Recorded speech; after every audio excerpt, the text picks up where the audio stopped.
Tigers, and the National League champions, the Chicago Cubs. Men, look sharp, feel sharp, be sharp. Use Gillette Blue blades with the sharpest edges ever honed. Good afternoon, baseball fans everywhere. This is Al Helfer with Bill Slater and Bill Corum, greeting you for the Gillette Safety Razor Company. Well, for the fourth game of the 1945 World Series here at Wrigley Field in Chicago, we have something that may turn out to be not to our liking, because the skies right now are very dark, more than threatening, and they're very overcast.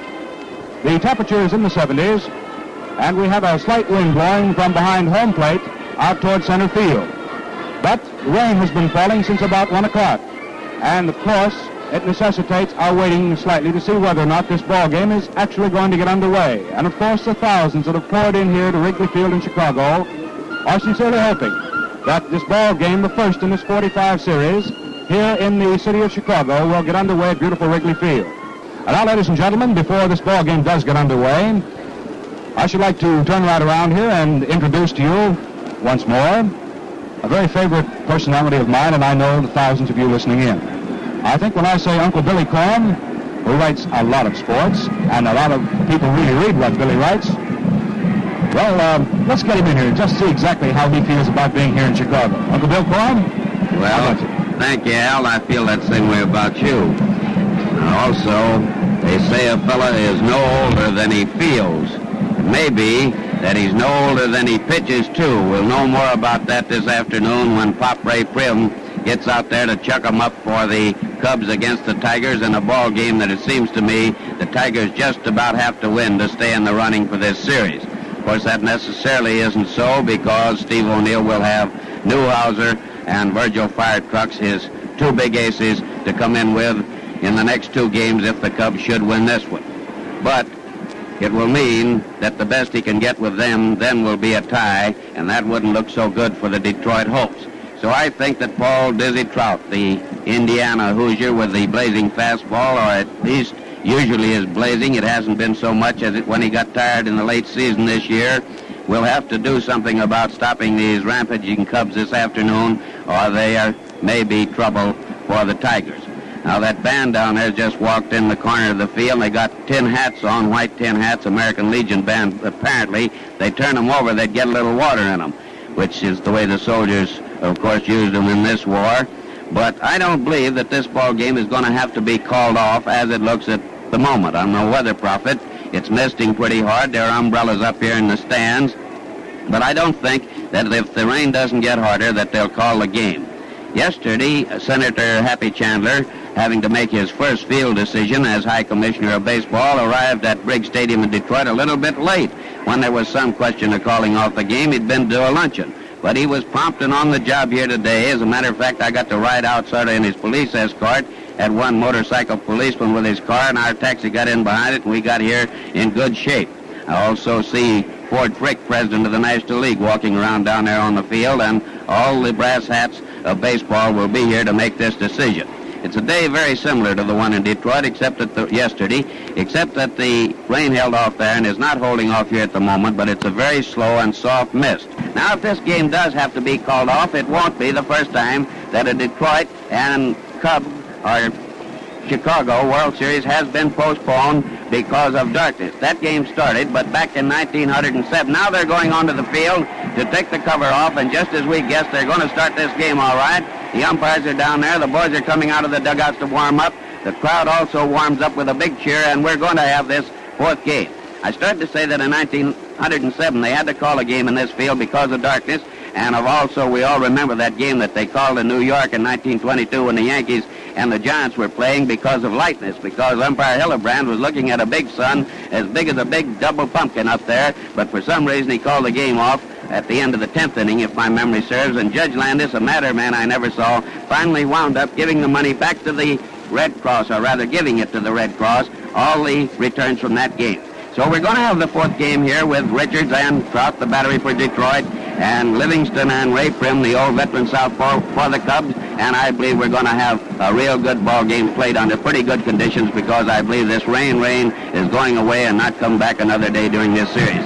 Anyhow, that's Corum's column for the moment, but I'll be back after the game to tell you how things look to me from the press box. Thank you, Bill. Let us give you the starting lineups prior to the start of this game. For the Detroit Tigers, and they are the visitors here this afternoon, here is their starting array. Hitting in the number 1 spot for Steve O'Neill's Tigers will be Skeeter Webb, Jimmy Webb, the shortstop. Hitting in the number 2 spot for Detroit will be second baseman Eddie Mayo. Mayo at second base and hitting second. Hitting number 3 is Roger Duck Kramer in center field.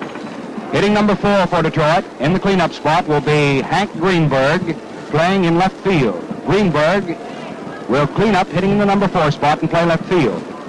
Hitting number 5 will be Roy Cullenbine, the switch hitter, and he'll be playing in right field. Cullenbine in right field. Hitting in the number 6 spot for Detroit will be their big first baseman, Rudy York.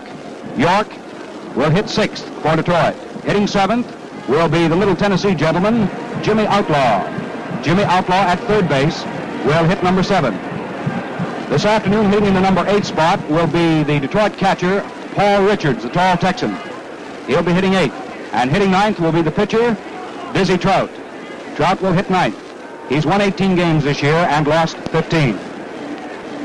On the other side of the fence for the Chicago Cubs, and they are 1-up in this series, as it stands 2-1 in favor of the homestanding Chicago Cubs, Stanley Hack, their third baseman, will lead off. Hack leading off and playing at third base. Then comes Don Johnson, the second baseman. Johnson at second base. Hitting in the number 3 spot is Harry Peanuts Lowry, the left fielder. Lowry in left field for Chicago. Hitting in the number 4 spot is the National League's leading hitter, Phil Cavaretta, the Chicago first baseman. Cavaretta hitting in the number 4 spot for Chicago and playing at first base. Hitting 5th will be their fast Andy Pafko, very fleet of foot, and playing in center field. Andy Pafko in center and hitting number 5 for Chicago. Hitting in the number 6 slot will be right fielder Bill Nicholson.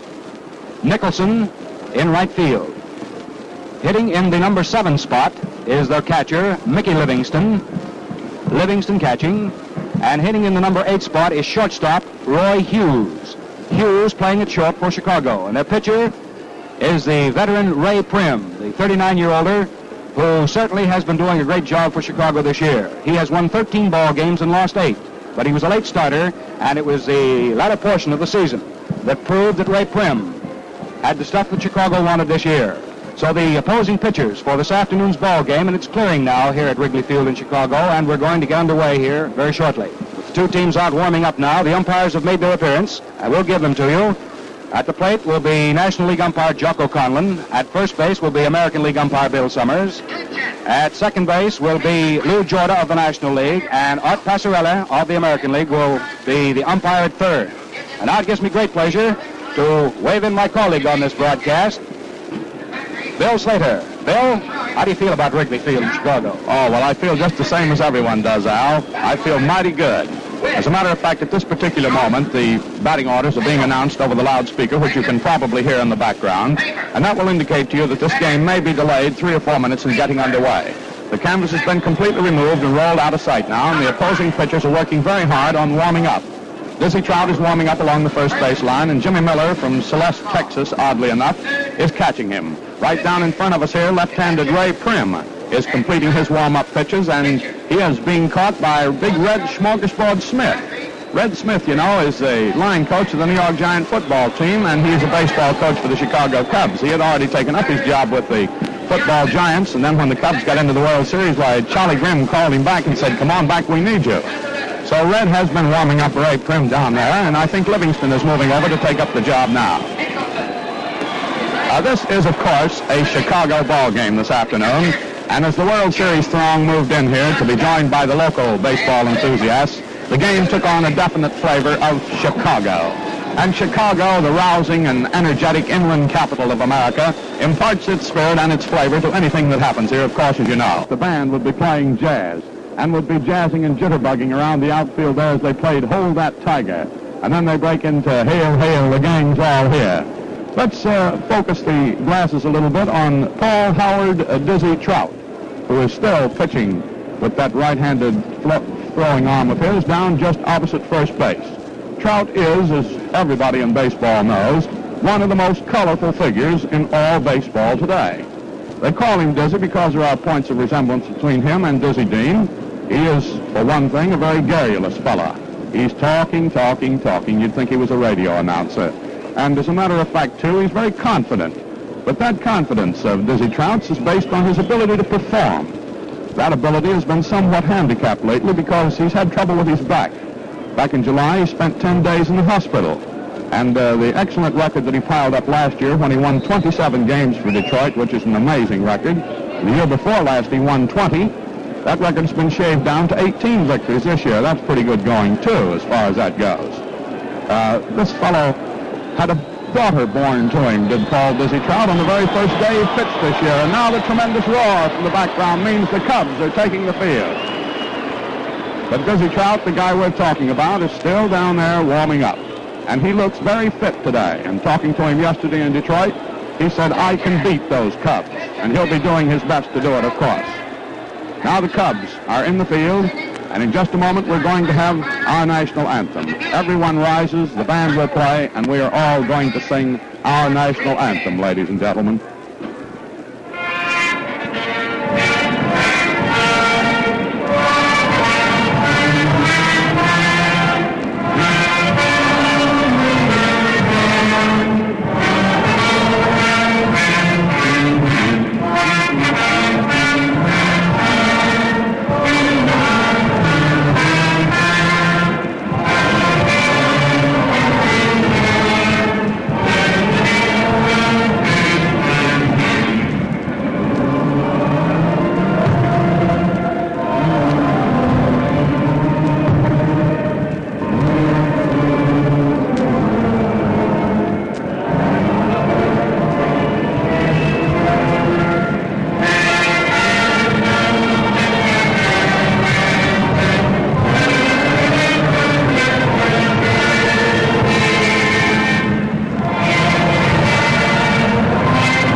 The Cubs in the field. Mickey Livingston is behind the plate. At first is Phil Cavaretta. At second base is Don Johnson. At shortstop is Roy Hughes. At third base is smiling Stan Hack. In left field is Harry Lowry. In center field is Andy Pafko. And out in right field is Big Bill Nicholson. And now Ray Prim has come out of the dugout. He's striding to the mound as the 39-year-old veteran of the baseball wars. And this, of course, is his first World Series start. And this is a high moment in the baseball life of Ray Prim. Now down there at third in the coaching box for the Tigers is stout, sturdy Steve O'Neill, the redoubtable manager of the Detroit Tigers. O'Neill, as you know, comes from Minooka, Pennsylvania. Over there at first, coaching there for the Tigers, is Art Mills, who was born up in Utica, New York. The umpires are in their place. Jocko Conlon of the National League is behind the plate. Summers of the American League is umpiring at first. At second base is silver-haired Lou Jordan. And at third base, umpiring, is Art Passarella. And now Chandler tosses out. Commissioner Chandler, Senator Albert B. Chandler of Kentucky, tosses out the first ball, and it is tossed back to him by the plate umpire, Jocko Conlon, and Happy makes a perfect catch. He's seated in the box down toward first base, just off to the right of the catcher. And now the skies become grayer over Chicago, and they hang a little bit lower, and what looked like a clearing sky a couple of moments ago, I think may be changed just a trifle. But nonetheless, this ball game is about to start. Here comes the first batter out of the dugout for the Detroit Tigers. The Tigers are inhabiting the dugout down the first base line. That's where the visitors stay here at Wrigley Field. And, of course, the homestanding Chicago Cubs are in the dugout down the third base line. And now the cry comes, play ball. And the shortstop of the Detroit Tigers steps up there to bat right-handed. Webb has had 3 hits and 12 times up in this series. He hits right-handed. He's the star golf-playing son-in-law of manager Steve O'Neill of the Tigers. And Jimmy Skeeter Webb steps in there. The tall, slender fellow from Mississippi, who weighs only 150 pounds, takes a look out at the mound. And there's 39-year-old Ray Prim kicking the rubber out there and getting ready to go with that left arm of his. Now he bends way over. Here comes the first pitch. Webb takes it. It's a called strike. 1 strike on Skeeter Webb. Webb crowds the plate just a trifle. Wears a big number 28 on his back. Prim bends very low in his windup. Delivers. It's high and outside. Ball one. 1 ball, 1 strike on Skeeter Webb.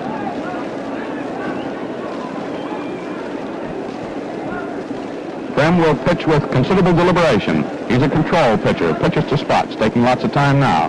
Here it comes. It's fouled off by Webb. Rolls up against the screen back here. Now it's rolling down off the screen, and I do think they have that habit here of whistling the ball off the screen after it's been fouled. The count on Webb is 1 ball, 2 strikes. Prim rubs up the new ball very carefully. Bends way over in his pitching motion, cuts it loose. Webb takes it outside, ball 2. 2 balls, 2 strikes on Webb, the first batter for Detroit in the 4th game of the 1945 World Series. And the Cubs lead, of course, as you know, 2 games to 1. The outfield plays Webb straight away, not too deep. Prim delivers. Webb swings on it. There's a ground ball down to third. It's taken by Stan Hack. The throw to first is in time. Webb is out.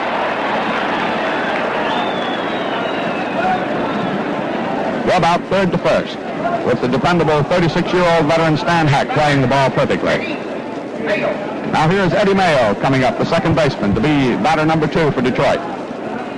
Eddie bats left-handed, as you know, and he's gone 2 for 10 so far in this season. Warming up down in the bullpen for Chicago looks like big Paul Derringer. Mayo, the left-handed hitter, is ready. Prim delivers him. Fast call strike. Ball had a nice hook on it. Left the inside corner on Eddie Mayo. Mayo hails from Clifton, New Jersey. Got a wife and a very nice family there. Here it comes. Mayo swings on it, slaps it out into center field. In comes Papco on a nice running catch.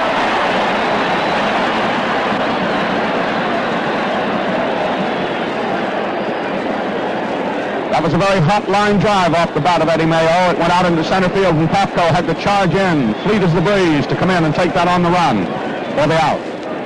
Papco's defensive work in the center garden has been a big factor in behalf of the Cubs so far. 2 away for Detroit now in the top of the first, and here's Doc Kramer, another left-handed hitter. Doc is the veteran center fielder of the Detroit Tigers. He's gone 3 for 10 in the series. Here's the pitch to him. It's swung on, hit right back to the mound. Prim has it to throw to first, and lots of time, and Kramer is out.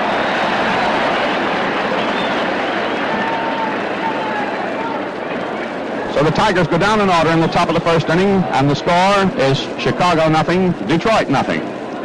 In an exciting game during the pennant fight, Tiger pitcher Dizzy Trout picked up a hot grounder and fired it back to catcher Richards, nailing a runner, sliding home. Presto, catcher Richards relayed the ball to York at first, beating the batter. Now for a double play in shaving comfort, just as unusual, give your whiskers the old 1-2, the quick, easy, all Gillette way. 1, soften them up in jig time with Gillette shaving cream, lather or brushless. 2, whisk them off easy as whistling with today's Gillette Blue Blade in your Gillette razor. What shaves you get. How quick, how easy, how smooth and refreshing.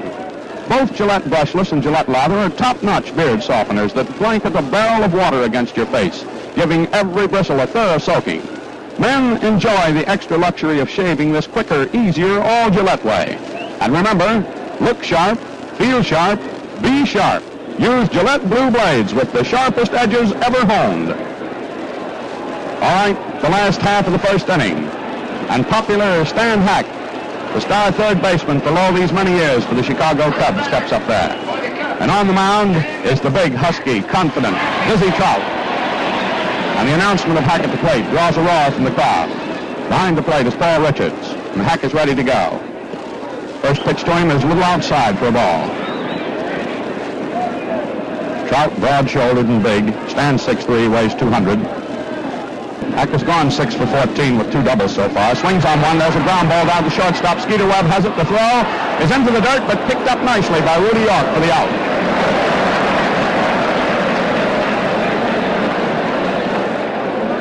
Big kickapoo Rudy looked mighty good on that.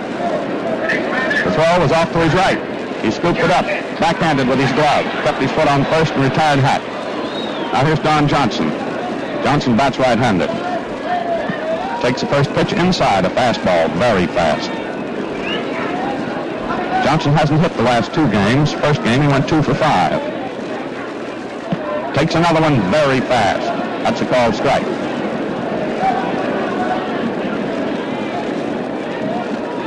Trout looks in there. Trout wastes very little time on the mound. As soon as he has his signal from Richards, he fogs it in. Here it comes. It's swung on. Hit down to first. York bobbles it, picks it up, chases everybody away, steps on first ahead of Johnson, and Johnson is out to York unassisted. 2 out for Chicago in the last of the first. No score yet. A big hand for Peanuts Lowry, the next hitter. Lowry bats right-handed.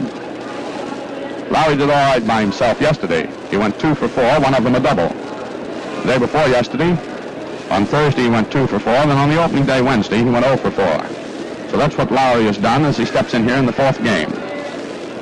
He's an ex-GI as Peanuts. And like the 2 men who preceded him, he lives in California. In fact, 5 of these Cubs, 5 of their 9 today live in California. Lowry bats right-handed. Pitch to him is high. Ball 1. 2 out, nobody on if you just tuned in. We're in the last of the first inning. No score in the game yet.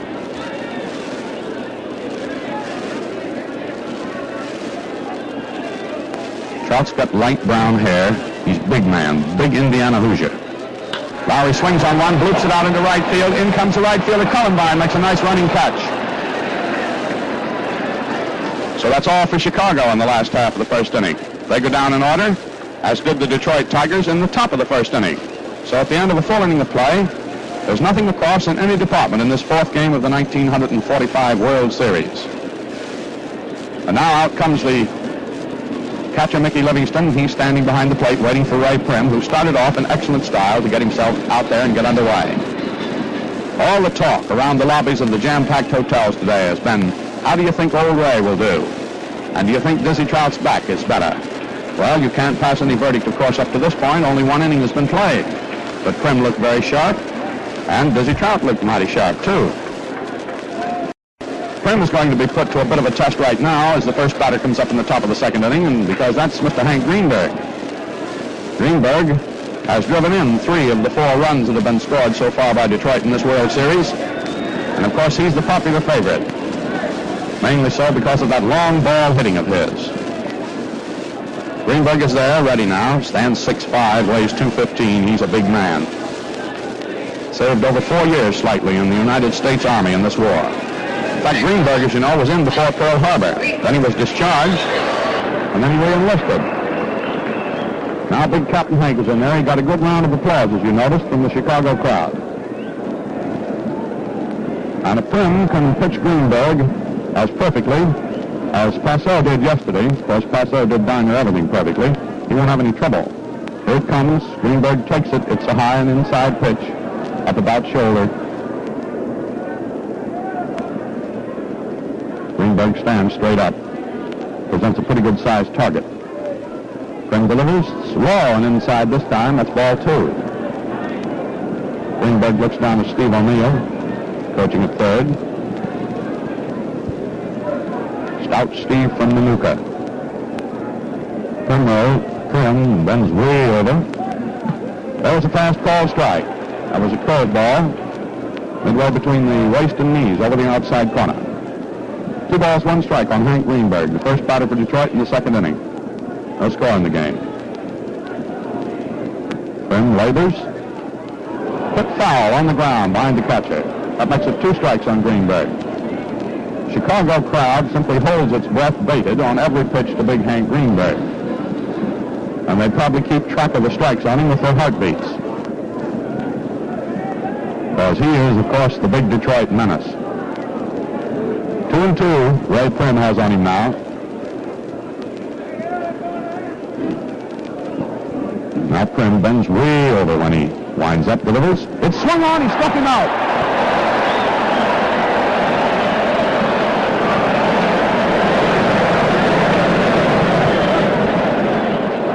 So Prim struck out Greenberg the first time he faced him. And of course that was a deafening roar from the Chicago crowd. Well, anybody who can strike out Greenberg deserves a roar from anybody. Now here's Roy Cullenbine, batting right-handed today against left-handed pitching. This is the first left-handed pitching that the Cubs have put up there. So Cullenbine all the rest of the time has been batting left-handed. He hasn't hit yet in the series. This is his 9th time up. Swings on one. There's a high pop-up down toward first. Caparotto is under it. He takes it easily for the out. And again, Cullenbine has turned back. 2 away for Detroit in the top of the second. Here is Rudy York. And he is the only batter yesterday to get a hit off of Claude Passau. And as Bill Corum pointed out, there was a very odd twist to that. The last man to pitch a one-hitter in the World Series was Ed Roebuck, a Chicago Cub, back in 1906, and the only man that hit him was the opposing first baseman. That's just what happened to Passau yesterday. And this is the guy who did it, Rudy York, a right-handed batter. There's a fast call strike to Rudy. He turns around and looks at Jack O'Connor a little bit. 1 strike on Big Kickapoo. Rudy has gone 2 for 10 so far in the series.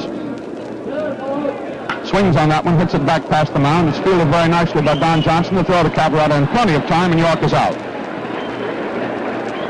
So that's all for Detroit in the top of the second, and again they go down in order. At the end of an inning and a half of play, the score is 0-0. Watching the game with us here today is Joe Cronin, the veteran player-manager of the Boston Red Sox, who broke an ankle early in the season and had to stay on the sidelines for the first time in his career. Say, Joe, how did it feel not to be out there at shortstop? I didn't mind it much, Bill, for I saw mighty fancy pitching by Dave Ferris. Who has what it takes, plenty of speed and swell control. Well, tell us, Joe, in your book, what does it take for smooth, comfortable shaving? Why, the Gillette Blue Blade, of course. It's sharp, plenty sharp, and mighty easy shaving. I wouldn't think of using any other kind. Does that go for the rest of the boys on the club? It sure does. With the Red Sox, it's the Gillette Blue Blade almost to a man. Thanks a lot, Joe Cronin. Fans wherever men shave the world over, the Gillette Blue Blade gets the call. Remember, look sharp, feel sharp, be sharp. Use Gillette Blue Blades with the sharpest edges ever honed. Now here's Cavaretta coming up. First man up for the Cubs in the last of the second, and he gets a tremendous ovation from his home crowd. And this is his home crowd because he was born, grew up here. He started playing his baseball here when he was just a teenage kid. Bill bats left-handed. There's a fast strike, but Dizzy Trout gets in on him. Cavaretta is just batting a cool 500 in this series, 5 for 10, one of them a homer. There's another called strike on him, and Trout was beautiful with those 2 pitches. Old Diz stands out there. He wastes no time at all getting off his stuff. Here it comes. Cavaretta takes it. It is called strike 3. Struck him out on 3 pitched balls. Trout had a lot of step on those 3 pitches, believe you me. Now the batter is Andy Pafko.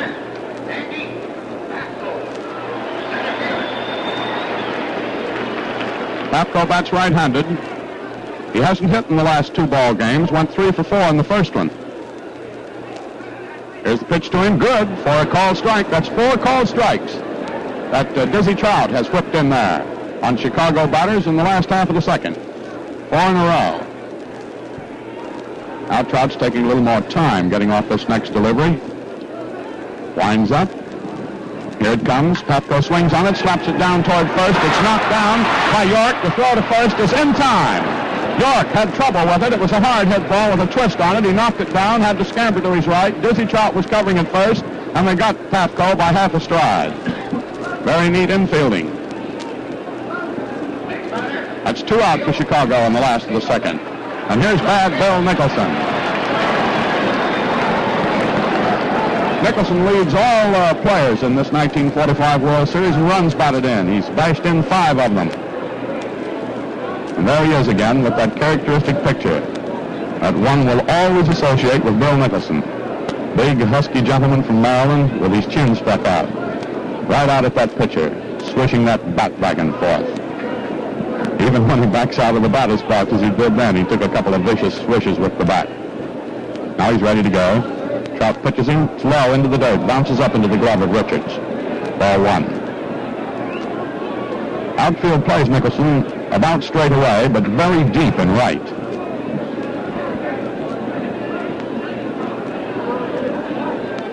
Here it is. Good. Call strike. Curveball. Nipped the inside corner waist high on Nicholson. Up to this point, Trout has an amazing assortment of stuff. He cuts it loose. It's good. That one was so fast you could barely see it. It was just above the knees. A hard, fast one. Oh, boy. Trout had every ounce of that 200-pound frame of his back of that pitch.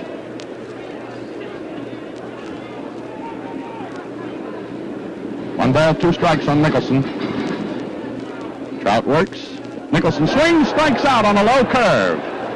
So Trout struck out 2 of them in the last half of the second inning. And again, there's nothing across for the Chicago Cubs. In fact, that's the way it's been through all stanzas of these first 2 innings. And this thing looks very tight and very tense. And while we're waiting for the top of the third inning, which will bring us Jimmy Outlaw, Paul Richards, and Dizzy Trout himself, suppose we pause 10 seconds for station identification. Remember, men, look sharp, feel sharp, be sharp. Use Gillette Blue Blades with the sharpest edges ever honed. This is the Mutual Broadcasting System. This is WGN Chicago, serving the Middle West.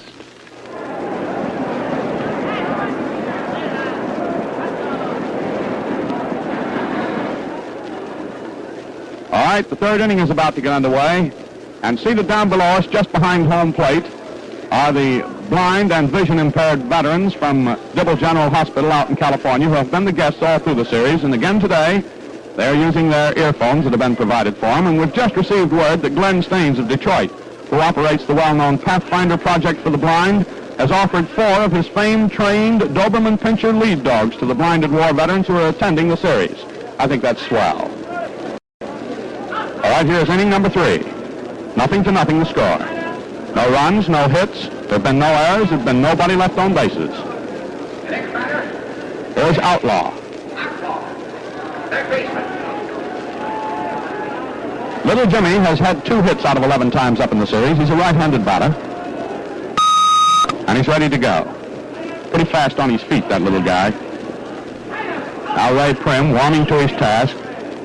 Winds up, delivers. Outlaw takes a high pitch for ball 1. Prim bends way over low when he winds up. That swinging left hand almost hits the ground. Here it is. Outlaw swings, misses. That was a beautiful curve. That's the story of Prim. He's got control. Puts that ball where he wants to put it. When you hit it, you're hitting his ball, not yours. Outlaw takes that one. A little high and outside. That's ball 2. 1 ball. 2 balls, rather, and 1 strike.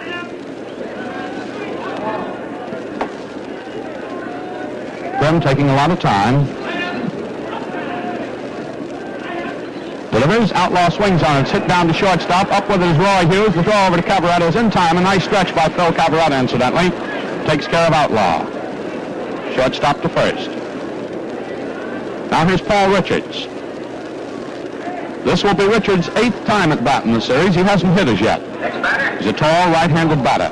Richards, the catcher. He's a sports writer in the wintertime, incidentally, down in Texas.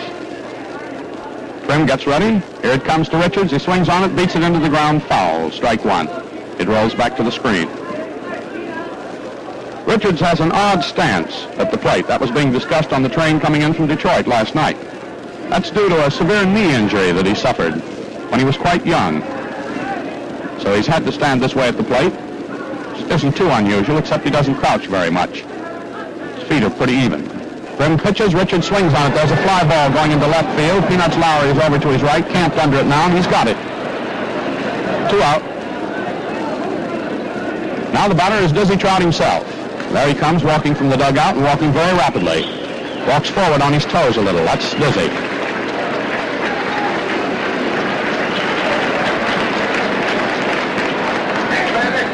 Trout bats right-handed, and don't sell him short as a hitter, as a matter of fact.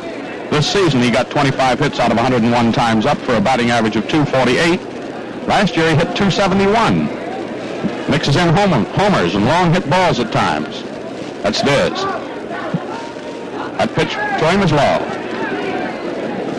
Prim knows about Trout. He'll be working to him very carefully. Prim probably got some tips from Hank Roy, who came over from the American League and used to pitch a lot to Trout. Trout swings on that one, hits it down right into the glove of Hack.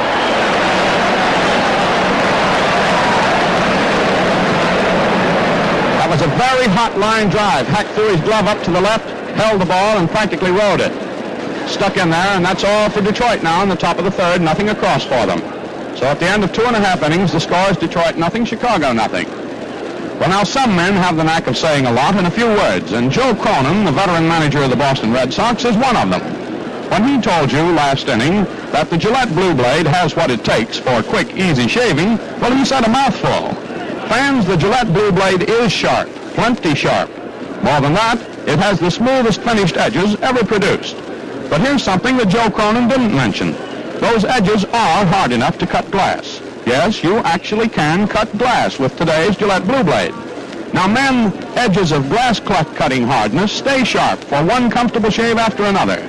That's why the Gillette Blue Blade far outlasts ordinary blades and saves you money. Now, here's the whole point of my story.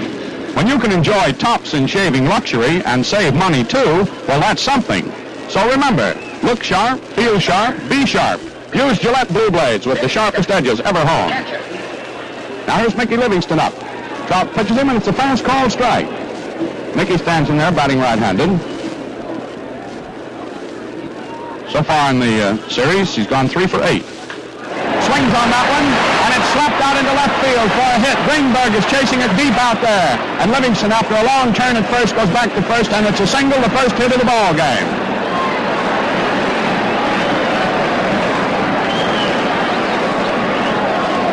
Mickey Livingston did it. He broke the ice. That's the first hit of the game. Livingston is on at first. And now a little bit of time is called while some bats and towels that are toweled up outside of the dugout of the Tigers are removed. Now here's Roy Hughes, who didn't hit up until yesterday, but yesterday got a single to go 1 for 9 in the series. He batted in a run yesterday. Roy bats right-handed. There's a throw over to first. Livingston gets back. That's Trout for you. We'll watch those base runners. Hughes is ready. The pitch is way outside. Looked like a pitch out, but no throw to first. That's ball 1 on Roy Hughes. This Hughes was born in Cincinnati, but he lives out in Los Angeles. Pitch to him is an attempted bunt that's missed, and the ball was good anyway. To strike. 1 ball, 1 strike on Roy Hughes. Crum is scheduled to hit next. Livingston leads off first. There's the throw at the plate. There's a bunt back to the mound. Trout has it. The play is going to be at second, and it's good, and the throw back to first is not in time. So Hughes' intended sacrifice results in a force out on Livingston at second. Trout being very alert, coming down off the mound and to his left, grabbing that ball and whipping it to second. He may have twisted an ankle on the play. I'm not sure. He's walking over toward the first base line now, toward the dugout. He turned very sharply. Trout is walking very rapidly now over toward the stands, and Steve O'Neill comes out to intercept him. Trout goes over and knocks his spikes against the brick wall there. If you're scoring, Livingston was out at second, pitcher to shortstop. It's 1-6 the way we scored. And on the play, as Hughes went in there, with the throw going from Skeeter Webb back to Rudy York, and an attempt to get Hughes there, which they did not succeed in. Apparently first base was kicked a little loose too, so first base is being glued down a little bit tighter. I think they put a new strap on it. And Trout's all right. He just apparently had an impulse to walk over there toward the wall and kick his foot against some bricks, which is what he did. He's back on the mound now and has asked permission for a few warm-up pitches, and Bill Summers, the first base umpire, signals that first base has been nailed down substantially. So here we go again. 1 out. Roy Hughes, who forced Livingston at second, is on at first. And here's Prim up.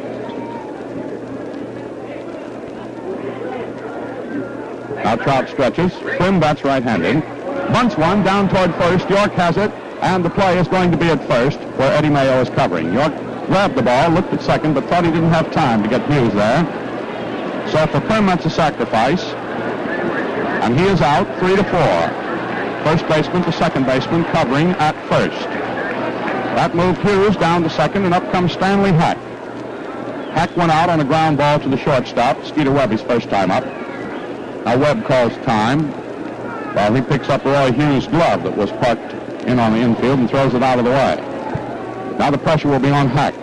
Hack has been one of the best of the Cub hitters so far in the series. Swings on that one. It's a foul right back into the screen. Strike one. Mickey Livingston, eager on those base paths as the Cubs have been throughout the series, takes a long lead down there toward third. 2 out. A runner at second. It's Hughes that's leading down off second. Hughes. Livingston was forced. There's Mayo running behind Hughes, but there's no throw.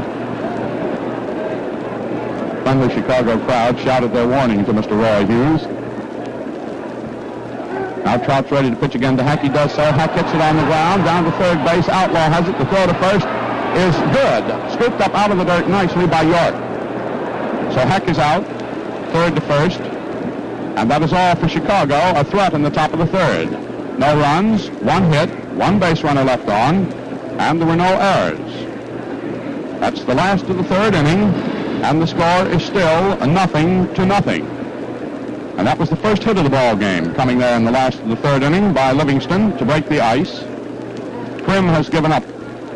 No hits up to this point, and the top of the Tiger batting order will be coming up here at the top of the fourth inning. The Tigers so far have gone down in order. 3 up and 3 down in each inning. Scores 0-0.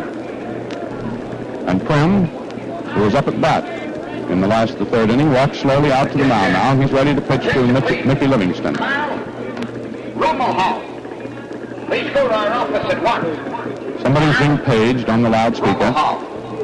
And I think they're going to put another new strap on first base. Here comes the groundskeeper out with another strap, and Bill Summers is there. He's going to supervise the adjustment of another new strap on at first base. Well, you know, right in the thick of the fray here, it's very difficult to make any predictions as to how the tide of battle is going to turn in this thrilling fourth game of this 45 World Series. But you can tell one thing: you've got a couple of pitchers who are in the prime out there today. A lot always depends on whether a pitcher is having a good day or one of his less good days. But both the 39-year-old veteran Ray Prim, who's warming up out there now while we wait to get the strap adjusted on first base, both Prim and Dizzy Trout seem to be in their good days. So that means for you and for me and for the throngs gathered here in Wrigley Field, one of those thrilling struggles in which maybe just some little break will decide the ball game, or maybe there'll be an explosion. But there has been none so far. The nearest thing to a threat, as we told you, came there in the last half of the third inning. On a hit by Livingston, Livingston was forced by Hughes, who tried to sacrifice. Hughes was on, and Prim sacrificed him down to second. And then Hack came up and grounded out to the third baseman, his opposite number, Jimmy Outlaw. The Cubs are wearing the home uniform, the white uniform, and the Tigers have switched over to the traveling gray. And these Cub uniforms today are brand spanking new. They've never been worn before. They're still working on first base out there, which gives us a chance to look around the place here. And as you look down in the dugout of the Chicago Cubs, you see one of those great familiar figures of baseball down there. That's good old Andy Lotshaw, who for 25 years has been the trainer of the Cubs. And young Jimmy Shalikas, the interesting bat boy of the Cubs, is watching everything with 5 eyes in his face. Trainer Roy Forsythe is over in the dugout of the visiting Tigers. And little sandy-haired Gilbert Hoy has been brought down from his home in Detroit to act as bat boy for the Tigers here. Now first base seems to be all right. She has been securely affixed to Mother Earth. And we're ready for the start of hostilities at the beginning of inning number 4. Skeeter Webb, the leadoff man, will be the first fellow up, starting the second batting round for the Detroit Tigers. 0-0 is the score if you just tuned in. Ray Prim bends way over. Delivers to the right-handed hitter a fast call strike just below the shoulders. It nipped the outside corner. It looks as if Prim selects the spot where he's going to put it and then whips it there. Webb takes that when it's outside for a ball. 1 ball, 1 strike on Jimmy Webb.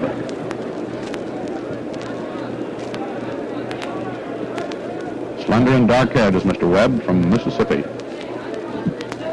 Pitch to him is swung on. There's a ground ball, foul outside of third base. 2 strikes. And in the gray skies off behind the scoreboard there floats a big airliner. We're We're about a mile straight ahead of us here from the tossing surface of Lake Michigan. Chicago. 1-2 on Webb. Here's the pitch. He swings on it. Throws a ground ball down to Hack. He scoops it up beautifully at third and throws Webb out. That's Hack.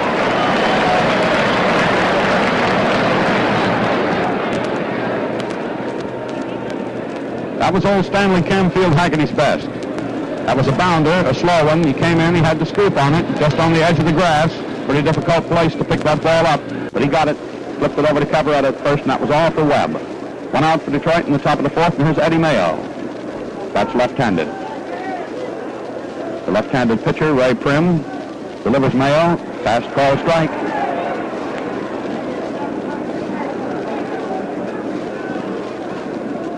Mayo is 2 for 11 in the series up to this point. Prim working. Mayo started for it, but checked his swing just in time. It was just outside. Ball 1. Mayo is an interesting character. As Bill Corum told you, he's inventing a sunglass for infielders. He's also taking a correspondence law course. He's busy. Pitch is low and outside to him. Ball 2. 2 balls, 1 strike.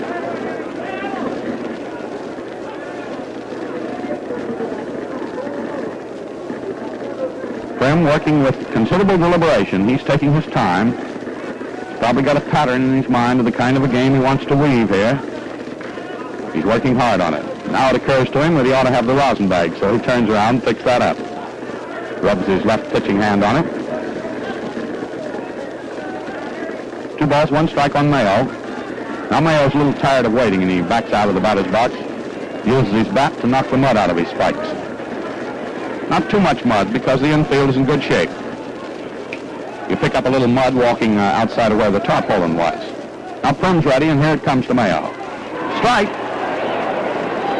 Mayo didn't think that was coming in, but it hooked over there just above his knees. 2-2. You get the feeling that the crowd is getting tenser and tenser, and maybe even a little more quiet, but more tense as time goes on. Prim delivers, outside. Ball 3. 3-2, a full count. Now there's a stir in the crowd, because this is an important pitch. See if there will be a Detroit base runner. There hasn't been one yet. Pitch is low and outside, and Mayo is walked, and that's the first base runner for Detroit. Eddie is on. As we've told you, Prim very seldom walks them. He's the control master. He only walked 23 men the whole season. Of course, the walking of Mayo the other day by Hank Wise was pretty fatal. Let's see what happens now. Here's Doc Kramer up, left-handed batter. Pitch to Kramer, call strike, beauty, just below the waist, curve on the outside corner to the left-handed hitter. Kramer has had 3 hits out of 11 times up in the series to this point. He's driven in 1 run. Mayo leads off first. Prim works. Kramer swings on it. It's a clean hit to right field. Here comes Nicholson in to field it. Mayo breaks his stride and holds up at second ahead of a beautiful throw by Nicholson.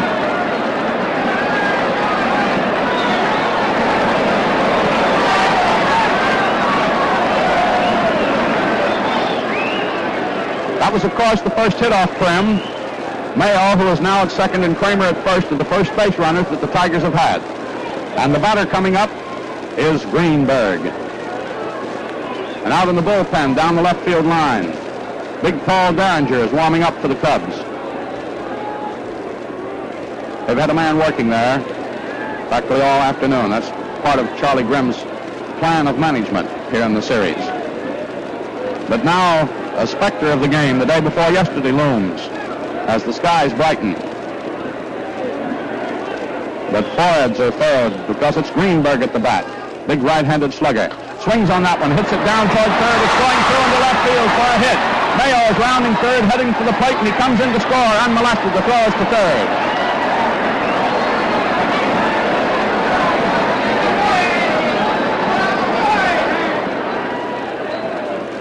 Greenberg didn't slug it over the fence, but he got a solid, substantial hit to left field. Scored Mayo from second. Kramer went down to second on the play, and Greenberg is on at first, and the Tigers are in front now by a score of 1-0. And that's the 4th run batted in out of the 5 the Tigers have scored to be credited to Mr. Greenberg. Now the batter is Cullenbine. Cullenbine to this point is 0 for 9 in the series. He asks the second base umpire, Jordan, to move just out of his line of vision. And Jordan obliges, moving over to his right. Cullenbine, a switch hitter, is batting right-handed today instead of left-handed. Here's the pitch to him. He swings on it. A high foul comes back into the crowd. That's a strike. Tigers have scored here in the top of the 4th inning. 1 out.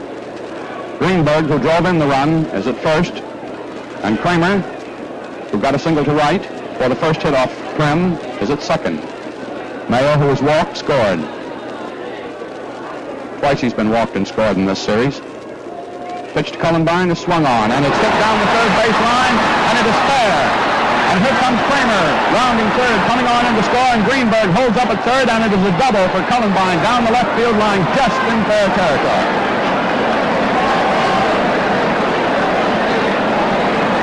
Now there's a bit of a discussion about it. Bit of a discussion here. Charlie Grimm comes out of the dugout. He's walking to the mound. He'll have something to say to Prim. Here in the top of the 4th, the Tigers have gone ahead 2-0. A walk to Mayo with 1 out, a single by Kramer, a single by Greenberg, and now a double by Cullenbine. Cullenbine's first hit of the season. And Paul Derringer is coming in. Big Paul is coming in. That will be all for Prim. Grimm, of course, taking no chances. So we'll have a brief spell here, which will give us an opportunity to reconstruct what has happened here in the top of the 4th inning. As we told you just a couple of moments ago, but you'll want to etch this on your memory because it's 2 runs in a World Series ball game. The first batter up was Skeeter Webb. He was retired on a ground ball hit down to Hack, Hack making a very nice play, and that meant that 10 men in a row had been retired by Ray Prim. But Prim then walked Mayo. And then Kramer hit, Greenberg hit, and Cullenbine doubled. That means 2 runs and runners now at second and at third, and 1 out. So Grimm has lifted Prim. And here comes Derringer. Derringer for the season won 16 and lost 11. And here's a big veteran of the ball of this game of baseball, Big Paul Derringer. And when I say he's big, I speak advisedly, because he stands 6'4" and he weighs 230 pounds. He's from Happy Chandler's home state. Born in Springfield, Kentucky. Been living up here in Chicago recently. Derringer's a right-hander, as you all know. So here is Big Paul Derringer. Now the first batter he faces is Big Rudy York. And here's the situation, and it's no easy situation for Mr. Derringer. He has Greenberg menacing there at third. He has Cullenbine, who has just doubled just inside of third base. At second, there's only 1 out. And the batter is York, and he'll be followed by Outlaw. York is going to be intentionally passed. The 4 pitch outs to York, loading up the bases, increasing the opportunity for a double play, of course. First was open. So there's pitch out number 4, and York is intentionally put on. Now York is at first, Cullenbine at second, Greenberg at third. 2 runs have scored, and here's Jimmy Outlaw. And Jimmy has had 2 hits out of 12 times up at this point, and there's pressure on the little third baseman. He bats right-handed. Derringer pitches, swings on one, hits it down to the second baseman. The play at second for 1 out. The play back to first is not in time, and Greenberg scores with run number 3.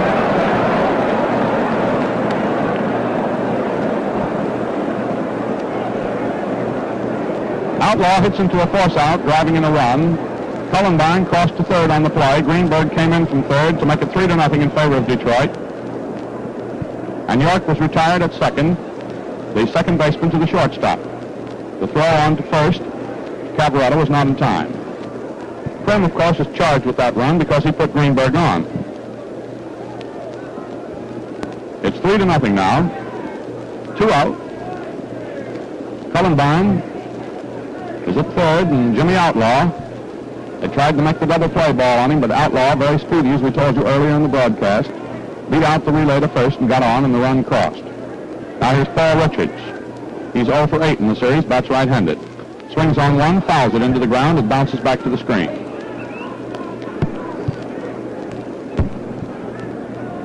Hank Beroy and Bob Chipman are working in the Cub bullpen now. Beroy, formerly of the Yankees, and Chipman, a Brooklyn boy. Batter at the plate is Paul Richards. Runners at first and third, 2 out. Richards swings on one, pops it out into center field. It's good for a hit. Cullenbine comes in to score easily, and Outlaw holds at second as Pasco fields the ball to third. 4 runs for Detroit in inning number 4. They have teed off on Cub pitching. That run there that crossed Cullenbine, of course, is charged to Quinn because he put him on. Richards, with his first hit of the series, is on at first. Derringer is having not too much luck. Outlaws at second. 2 out. Dizzy Trout coming up to hit.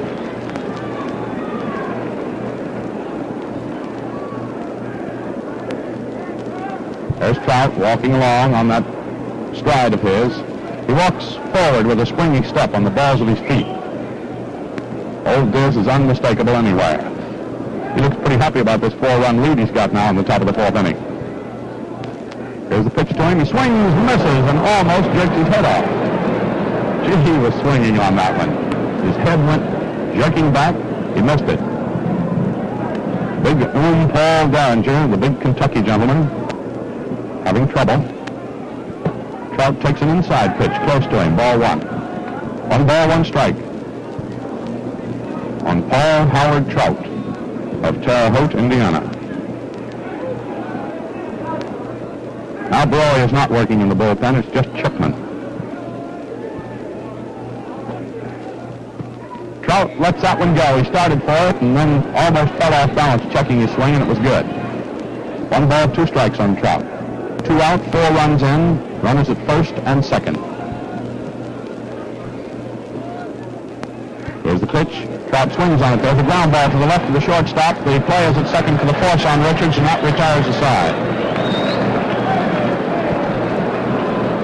The ball was scooped up by the shortstop, Hughes, and flipped underhand to Don Johnson, covering at second, and they got Richards coming down. That means 4 runs for Detroit in the top of the 4th inning on 1, 2, 3, 4 hits.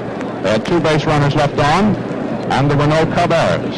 So the score, as we head for the last half of the 4th, is 4-0 in favor of Detroit. All other things being equal, a left-handed hitter has an advantage over the right-handed one in getting down to first, as of course you know. Yes, and for softening tough whiskers in a hurry, Gillette brushless shaving cream has a big advantage too. You see, it removes moisture-resisting oil from your beard almost instantly. Thus, the water it blankets at the base of the whiskers is absorbed quickly, and in no time, your stubble is thoroughly softened for smooth, easy shaving. Gillette brushless is superior in other ways, too. It's greaseless, rinses instantly, and can't clog your razor or bathroom drains.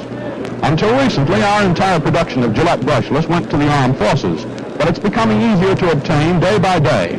When your dealer has Gillette brushless in stock, ask for a tube, 25 cents, and enjoy extra shaving speed and comfort. Now the last half of the 4th inning. The first batter up is Don Johnson. He's a right-handed hitter as Don Johnson, the first batter up in the last half of the 4th inning. Trout pitches in. Johnson swings on it, and he misses it. Trout with a 4-run lead is working hard now. There's an attempted bunt that's bounced foul. Johnson was trying to bunt one, cross up Jimmy Outlaw, who's playing fairly deep at third on Johnson, a right-handed batter. It bounced into the ground foul. Bounced up and hit Johnson, as a matter of fact. And makes 2 strikes on the second baseman of the Cubs. And the Cubs are going to have to start hitting that apple as it's pitched into them by Dizzy Trout there, because the Tigers are ahead now 4-0. Trout takes a big white handkerchief out of his pocket, mops off his fevered brow, and steps back to that mound. Now Trout will work a little more slowly, I think. Usually does. Winds up, delivers, swung on by Johnson. There's a hit. Bouncing into center field. Doc Kramer picks it up, throws it into second. Johnson halfway down, turns around, gets back to first.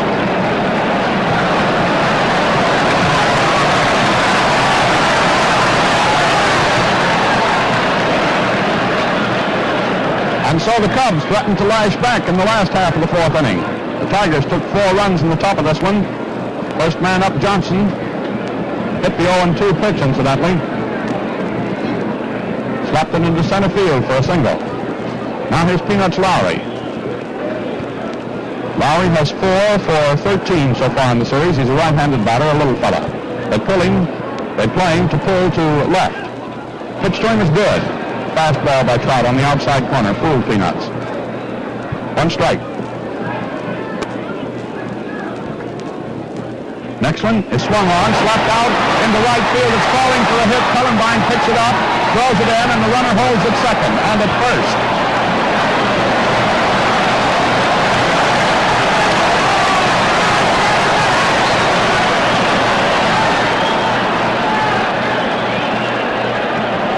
That's 3 hits off of Trout now, 2 of them coming very quickly here with the first 2 men up in the last of the fourth.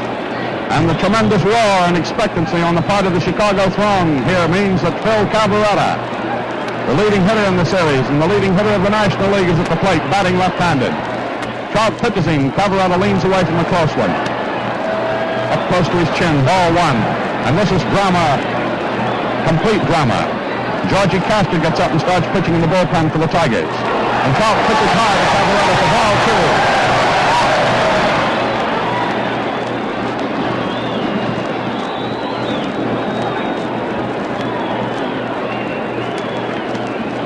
This is the kind of thing that makes this the great American pastime.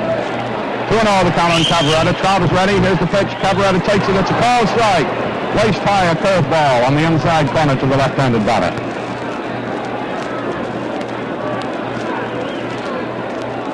Cavaretta has 5 hits to his credit. Out of 11 times up, 1 of them a homer.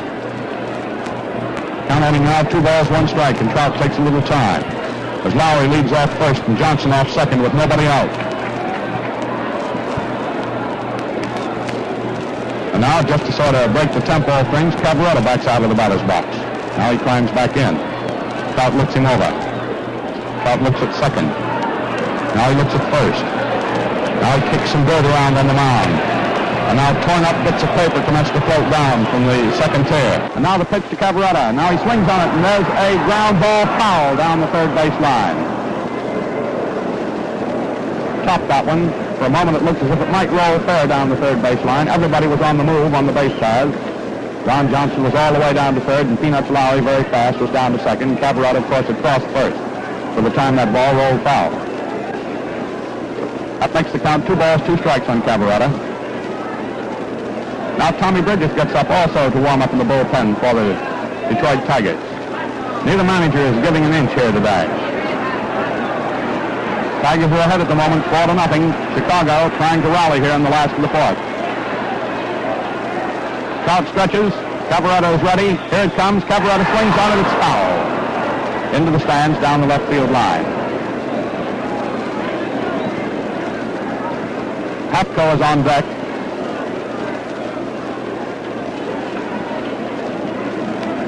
This is the best chance, of course, that Chicago has had up to this point to get some runs across that plate. Trout's ready. Here it comes. It's outside. Now it's a full count. 3 balls, 2 strikes.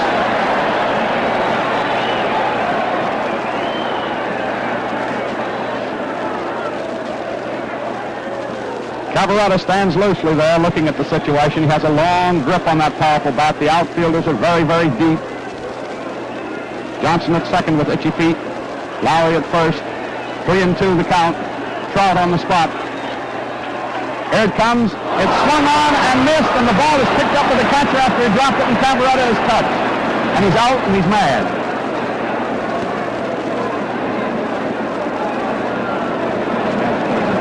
Cavaretta didn't think he had taken a complete swing on that one. That's why he was mad, but the plate umpire, Conlon, whose business is to do things about that, says it's a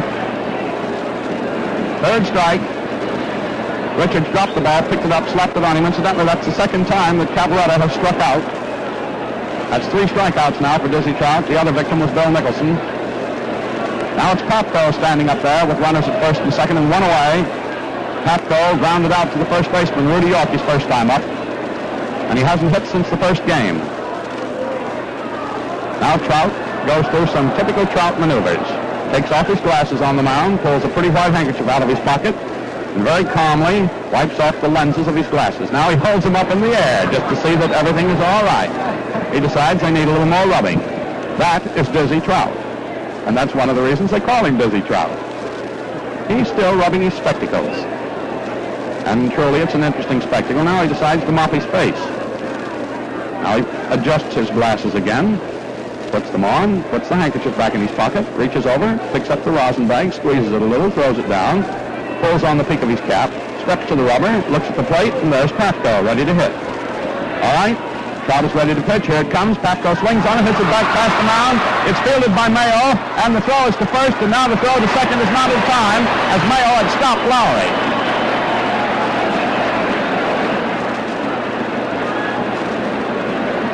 Here's what happened. The ball was hit past Trout, who made a dive for it and fell on the ground. Eddie Mayo, the second baseman, fielded it. Lowry saw Mayo between him and second base, so he stopped. Mayo stopped momentarily. Then he threw over to first in time to get Pafko. And York's throw back to second, where the shortstop, Skeeter Webb, was covering, was not in time to get Lowry, who had to slide in by that time. Now there are two out. Runners at second and third now. Johnson crossing down to third and Lowry to second on that last play. And here is Nicholson. And Nicholson struck out his first time up. He has batted in 5 runs in the series so far. And he is bad, Bill Nicholson, in person. And the sun is commencing to break through a little bit, and the clouds are rolling back. And the score is 4-0. There's the pitch. Nicholson swings on it. There's a high foul coming back into the stands. Lands just above the press box here. That's 1 strike on Nicholson. So Trout is doing himself a fair country-sized job of getting out of this hole. First 2 men up, Johnson and Lowry singled on him. Then he struck out the big gun, Cavaretta. Pafko, another big gun, rolled out to the infield. Now here's Nicholson. He's number 3 in big gunnishness for Chicago. Big left-handed slugger. Dizzy has a strike on him, and there are runners at second and third. Here's the wind-up. Trout winds up, and while he's winding up, the man at the plate, Mr. Nicholson, backs out of there. And here comes Charlie Grimm, and I think he feels that Mr. Trout was guilty of a balk. Trout committed 1 balk during the regular season, but that was not one, says the plate umpire, whose business it is to say about those things. And Charlie Grimm, Jolly Charlie, who at the moment is not so jolly, walks back over to the third base coaching box. There's a guy with a great spirit, Grimm. And the pitcher and the catcher are talking things over midway between the mound and home plate. Charlie Grimm, you know, used to be a baseball broadcaster right here in Chicago. He was a good one, too. Worked right here in this very booth. Now Trout's back on the mound. Nicholson is in there ready to hit. Here's the pitch to him. He swings, misses it. Strike 2. That ball's 2 strikes to count on him. And Trout only has to register 1 more strike on this batter here to get out of this trouble. Johnson at third, Lowry at second. 2 out. The pitch outside. Ball 1. 1 and 2 on Nicholson.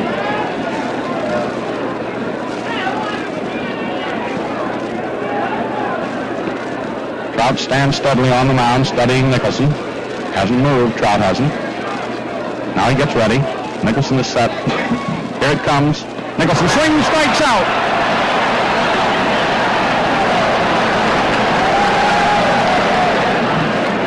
That's twice he has struck out Nicholson, and twice he has struck out Cavaretta. And the score at the end of 4 innings of play is 4-0 with Detroit in front of Chicago. You know, most men enjoy a corking good scrap between top-flight boxers. Now, if you're one of them, tune in Gillette's Cavalcade of Sports for the major boxing event of the week every Friday night. Consult your daily newspaper for time and station.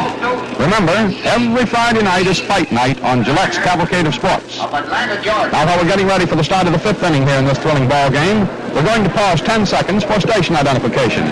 Remember, men, look sharp, feel sharp, be sharp. Use Gillette Blue Blades with the sharpest edges ever honed. This is the Mutual Broadcasting System. WGN Chicago, serving the Middle West.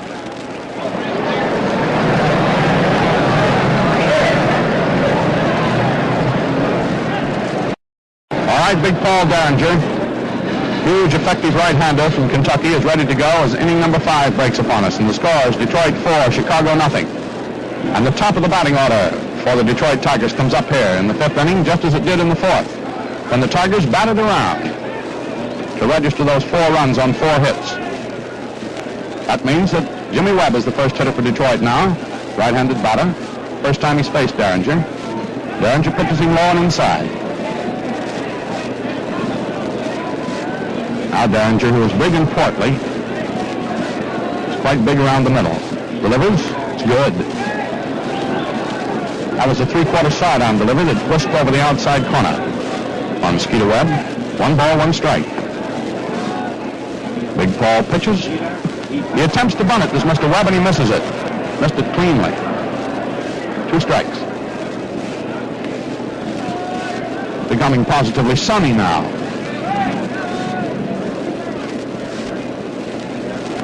Derringer ready.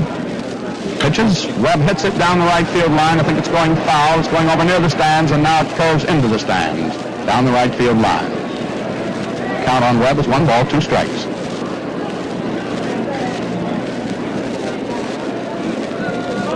Comparative quiet now settles over the Chicago crowd here. Their beloved Cubs are trailing. Detroit in front, 4-0. Pitch to Webb is called strike 3. And now Webb is squawking a bit. That's the first strikeout for Derringer. Flynn hung up just 1. So that's the second Tiger to strike out this afternoon. On the other hand, Paul Trout has struck out 4 of the Cubs, but that's been confined to 2 men, Cavaretta and Nicholson. He struck out both of them twice. And here's Eddie Mayo, whose walk back in the 4th inning started the trouble for Chicago. Mayo swings on one. There's a high fly ball going into left field. Peanuts Lowry floats to his right and in a little bit, and he's got it. That's 2 out.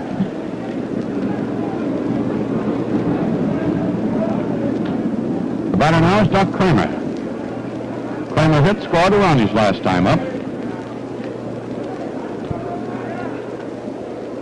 And the odd thing is, the day before yesterday, one of the turning points in the 4 runs that Detroit scored was the walking of Mayo, and that happened again today in inning number 4. There's a slow ball tossed by Derringer, a puff ball from a big man, and it's high and outside for a ball. Derringer holds the ball behind him in an odd way, now winds up. Delivers, Kramer takes. Just a little inside. Ball 2. Derringer asks about the call on that one, but he's assured it's ball 2. That's what he was afraid of. Here it is. Low. Ball 3. Ball 3 on Kramer. Greenberg on deck.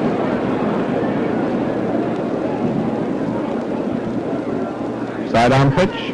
The strike. Kramer was just standing there, never moved his bat a bit. It was up to Derringer to get it in, and he did.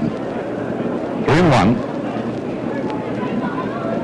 Derringer winds up, delivers, it's swung on by Kramer. There's a clean hit out into right center field. Chasing it is Nicholson. He scoops it up, it rolls through him to the wall. And Kramer goes to second and holds up there. We'll get the official scoring on that in just a moment. It looked like an error on Nicholson.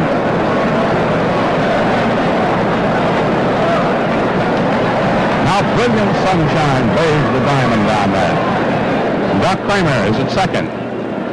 That was Kramer's second hit out of 3 times up in this ball game. We haven't got the official scorer's verdict on that yet. But I think it'll be counted as an error on Nicholson. We'll do an official check on that for you. He was fielding the ball, trying to field it rapidly, of course, and it rolled through his legs. And Papko, who was over there assisting him on the play, had to go chase the ball. It was an error on Nicholson, says the official scorer. So Kramer's at second, and here's Greenberg. Derringer pitches him high and inside, ball 1.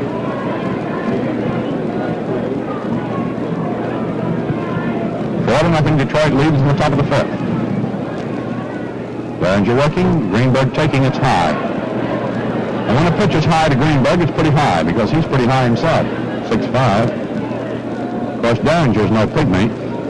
He stands up there 6'4". So you get the picture of 2 great big men working out on each other. At the moment, Greenberg's a bit in the driver's seat. 2 balls, no strikes to count on him. Doc Kramer is leading off second. That one's low. Ball 3. Of course, the strategy here would indicate that Derringer's not going to pitch anything too good to Mr. Greenberg. He's the long ball basher. So you know it is.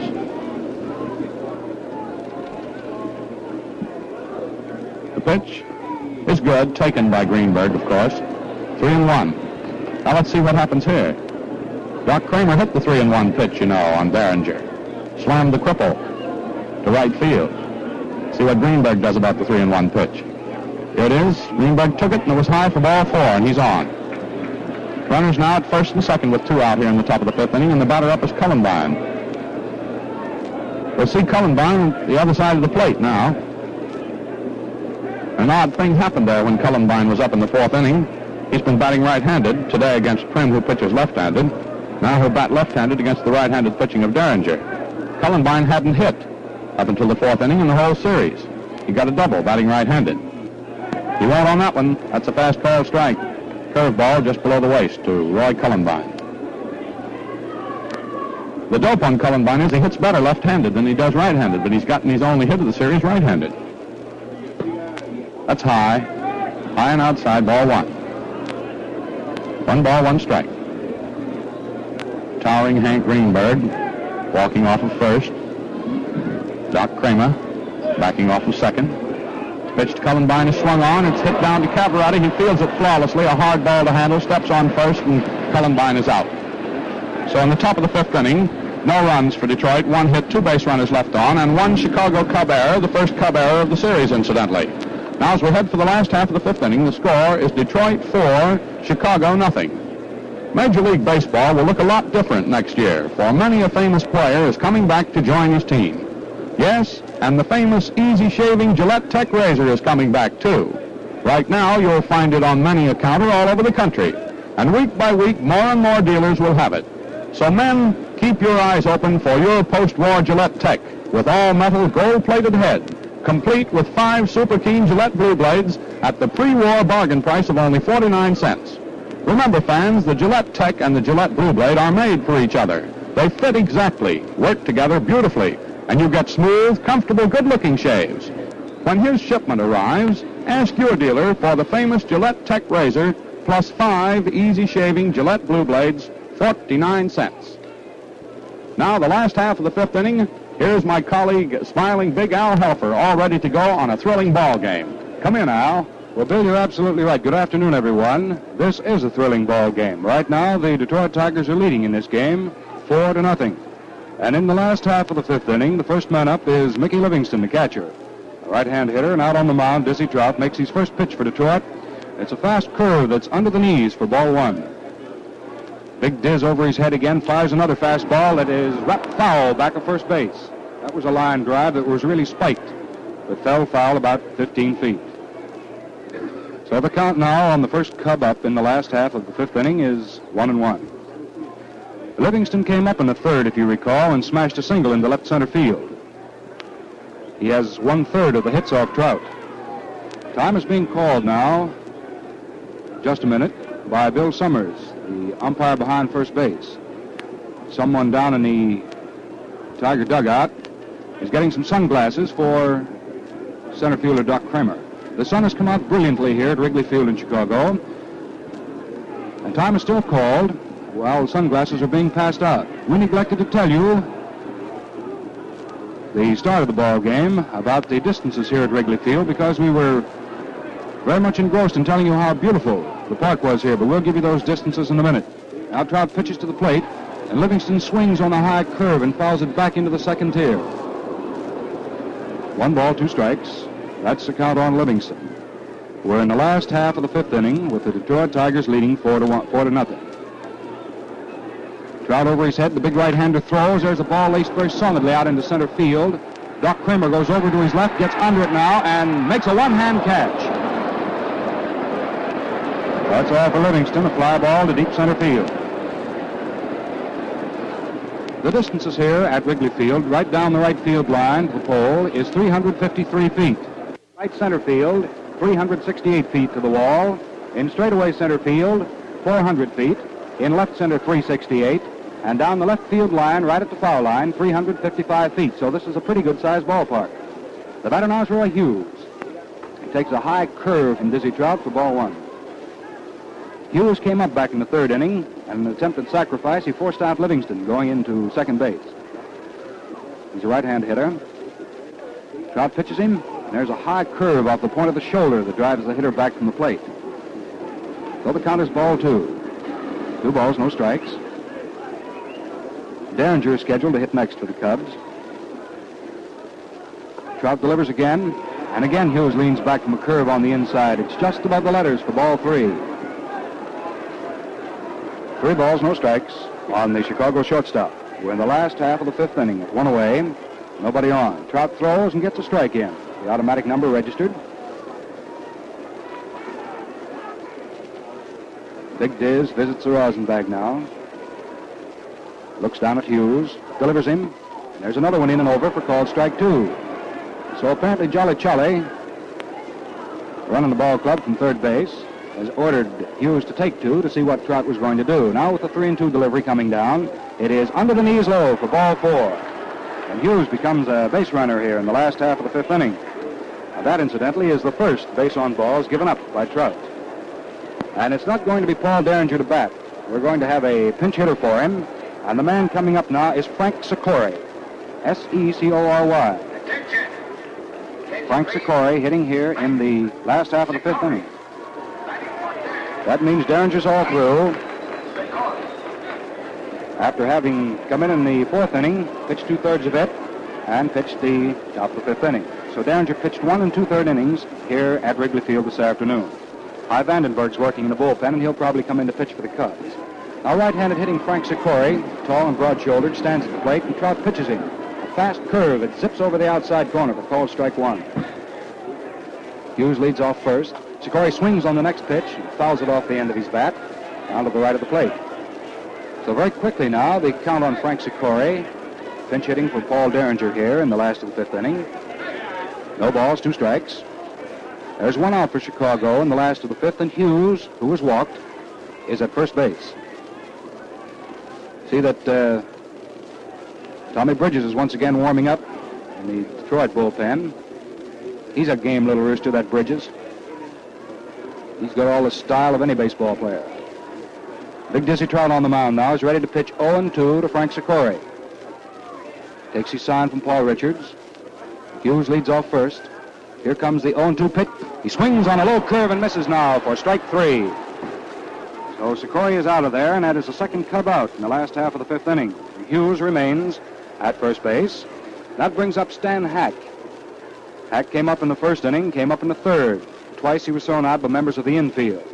Skeeter Webb, the Tiger shortstop, threw him out in the 1st. And in the 3rd inning, Jimmy Outlaw, third base for Detroit, threw him out. Hughes takes a moderate lead at first. Rudy York halfway back to his fielding depth, with this left-hand hitter up. There's a fast curve at the knees and on the inside for ball 1. The outfield fans around slightly to right field. Columbine is playing very deep in right. The next pitch to Hack is a low curve under his knees for ball 2. 2 balls, no strikes. 2 out, last half of the 5th inning. And the Cubs have a base runner in Hughes on at first base. He was walked.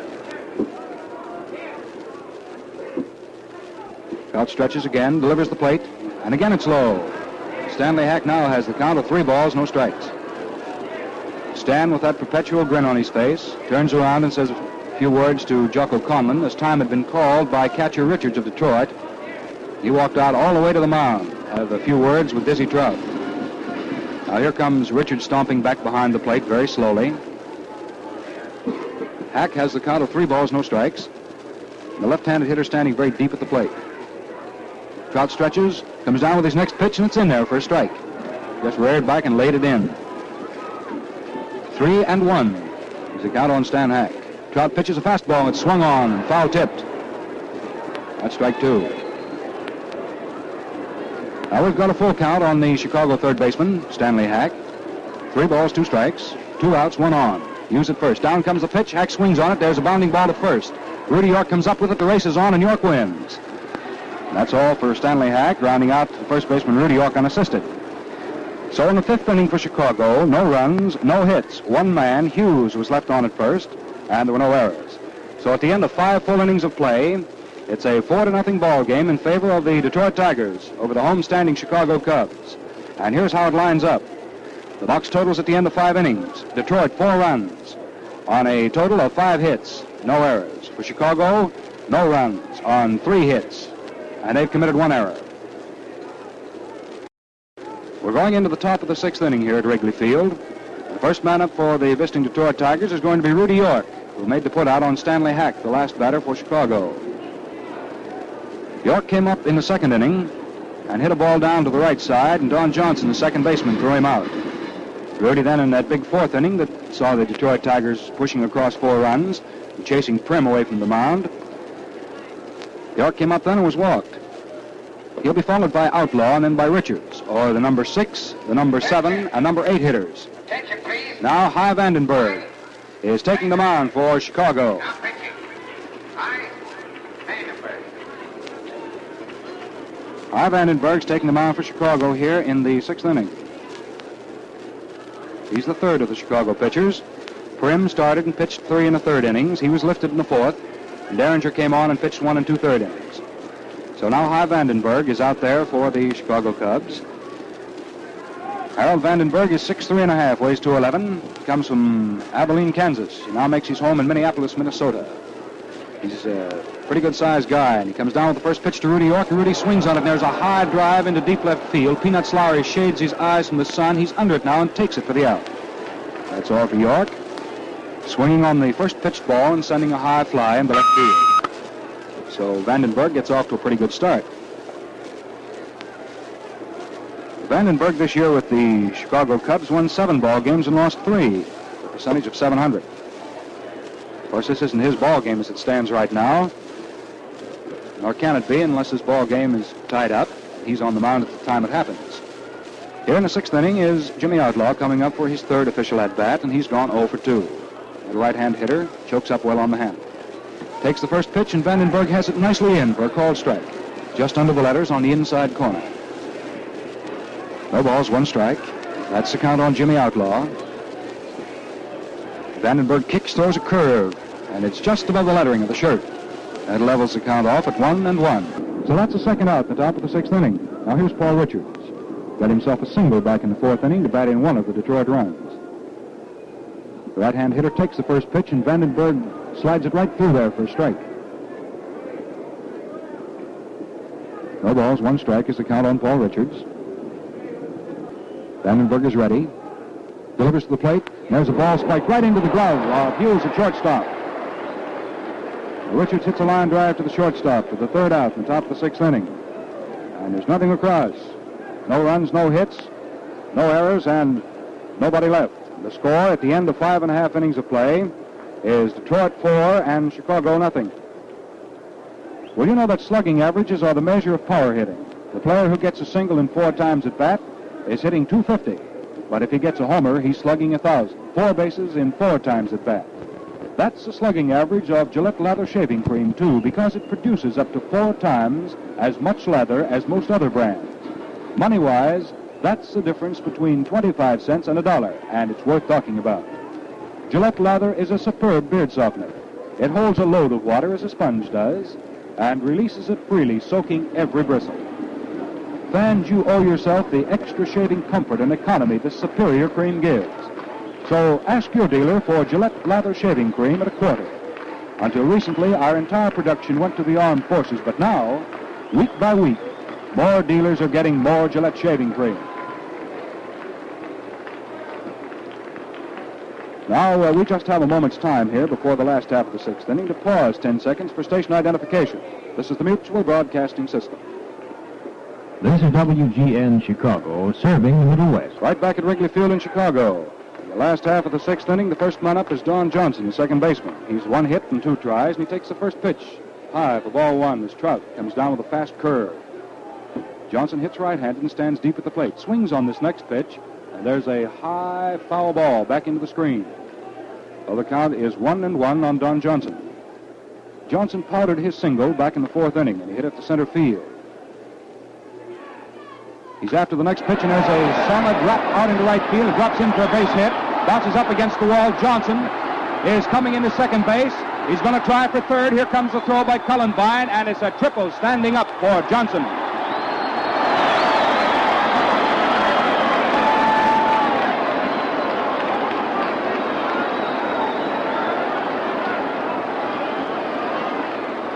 day in the morning. Johnson really teed off on that one. Hit an outside pitch deep into right field. It bounced back against the wall, 353 feet away from home plate. And by the time Cullenbine got that ball into the infield, Johnson, very fleet of foot, was on at third base. And that is hit number 4 off Trout. Now the batter is Lowry. And the little left fielder takes a high curve as Trout zips one in there. That's ball 1. Lowry this afternoon has had 1 hit, a single to right field in the 4th inning. He's been up twice. Trout pitches, and Lowry swings, and there's a ground ball hit to outlaw at third. And the runner is trapped between first and third, and the throw goes over to first base instead. And then as Rudy York, after the out is effected, throws back to third base to Jimmy Outlaw, it's wild and into the stands, and a run comes in to score.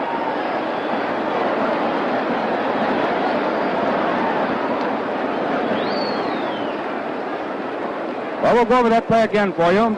Peanuts Lowry hit down to Outlaw at third.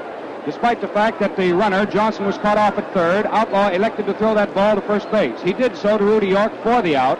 Rudy returned that ball back to third base, but his throw was wild and into the stands, and the run comes in to score. Johnson just got right up out of the dirt and came right in. So that is an error on the throw of Rudy York at first base. So that is the first error for Detroit this afternoon, and it's now a 4-1 ball game. Will the fans and the preachers kindly take your betting off the wall? Now in the last half of the 6th inning, with 1 out, nobody on, the score stands 4-1 in favor of the Detroit Tigers. Phil Cavaretta is up at the plate, hitting left-handed. Trout comes down with his first pitch to Phil, and it's a long ball hit deep into left field. Hank Greenberg backs up near the wall, and he's under it. He's got it for the out. That's all for Cavaretta. A long fly ball into left field. That's the second out here in the last half of the 6th inning. The score stands 4-1 in favor of the Detroit Tigers over the homestanding Chicago Cubs. The batter now is Andy Pafko. Pafko hitting right-handed. He's 0 for 2. Trout pitches him a high curve right off the point of the chin. That's ball 1. So each side this afternoon has an error. Pafko swings on the next pitch and doesn't get it. That levels his count off at 1-1. 1 ball, 1 strike. The bases are empty, 2 outs here in the 6th inning. Pafko swings on the next offering, and there's a high fly ball out into center field. Kramer comes up under it, and he's got it for the out. That's all for Pafko. That's all for the Cubs here in the 6th. They picked themselves up 1 run on 1 hit, nobody left, and there was 1 Detroit error. So at the end of 6 full innings of play, the score is 4-1 in favor of the Detroit Tigers. Ladies and gentlemen, we have just received some very sad news about a former Tiger, Pete Fox, now with the Boston Red Sox. Pete's father died suddenly this morning, and we here all sympathize with Pete Fox. I understand Pete's hunting up in Maine and may not have heard about his father. And if he happens to be tuned into this broadcast, I'm sure he'll want to communicate with the folks. Now we're in the top of the 7th inning here at Wrigley Field in Chicago, and it's Dizzy Trout to be the first man up. In the 3rd inning, he hit a hot line drive right to the glove of Hughes at shortstop. In the 4th inning, he forced out Richards at second base. So he's actually 0 for 2. But as Bill told you earlier in the broadcast, this guy Dizzy Trout, at 200 pounds and 6'3", can really lean that wood against a horsehide, and he hits a long ball, and quite often will park one in the stands for you on occasion. Right now, he's cleaning off his glasses behind home plate and talking to Jocko Conlon, the National League umpire, who is working balls and strikes behind the plate here at Wrigley Field this afternoon. Out on the mound, Hy Vandenberg, the right-hander, is getting ready to go. You know, Hy came in and to pitch here in this ball game in the 6th inning when Derringer was lifted in favor of Frank Sikori as a pinch hitter. And now Trout gets a nice round of applause as he steps up to the plate here in the 7th inning. The score, the Tigers 4 and the Chicago Cubs 1. Vandenberg, big right-hander, delivers, and Trout at the plate takes a curve nicely in and over for called strike 1.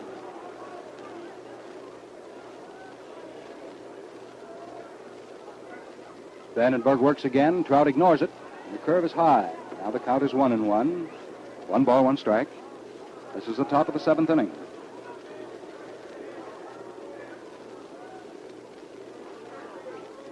Vandenberg takes his sign from Livingston. Pumps twice. Stops, twists, throws. A high curve swung on viciously and missed by Trout. He was really trying to lace into that one. Vandenberg came down with a very nice curveball, sort of a change of pace variety. Trout didn't time it. His count now is 1 ball, 2 strikes. Trout swings on the next pitch, and there's a high foul ball up to the left of the plate and goes back into the second tier. So the count stays right on at 1-2. 1 ball, 2 strikes. The outfield is playing Trout very deep. They respect him as a hitter. He's a good ball player. Swings on this next pitch, and there's a high fly ball out back of third base. Hughes, the shortstop, goes over under it. Now he's near the line, and he takes it for the out. That's all for Trout. Pops up and out into very short left field. Hughes scampers over and takes it. The batter now for Detroit is Skeeter Webb. Webb's been up there 3 times today. In the first inning, he was thrown out by Hack. Again in the 4th inning, Hack threw him out. And in the 5th, the Skeeter struck out. So he's been up 15 times and has had 3 hits in the series. Right-hand hitter crouches over slightly. Vandenberg delivers him, and there's a fastball hit right down to Cabaretta. He dives over to his right, stops it, throws the ball over to first base to Vandenberg, who is covering, and the out has been effected. Very nice play on the part of Cabaretta. He doesn't think about himself, does Phil. He's all intent upon making that play, and if a ball is hit to his right or left, he doesn't hesitate a moment to dive after it. He was right off his feet. Well, he knocked that one down and made the play. Made quite a play yesterday on Briggs Stadium in Detroit. The batter now for Detroit is Eddie Mayo. He's gone 0 for 2. He was walked once. The left-hand hitter takes a curve that's floated in and over. A called strike. It looked as though it was going to take quite a while for that pitch to make the plate, and it finally did and flipped in and over. No balls, 1 strike is the count on Ed Mayo, the second baseman. Vandenberg easily delivers again. There's another one of those change of pace jobs, and it's in for strike 2. Mayo doesn't move a muscle. Now he pumps the bat once, twice. Vandenberg looks at him, delivers him. There's another medium-speed curveball that's laced down to shortstop. Hughes digs it out of the dirt, makes his quick throw to Phil Cabaretta. And that's all for Mayo, going out from short to first. That's the 3rd out for Detroit in the 7th inning. There's nothing across.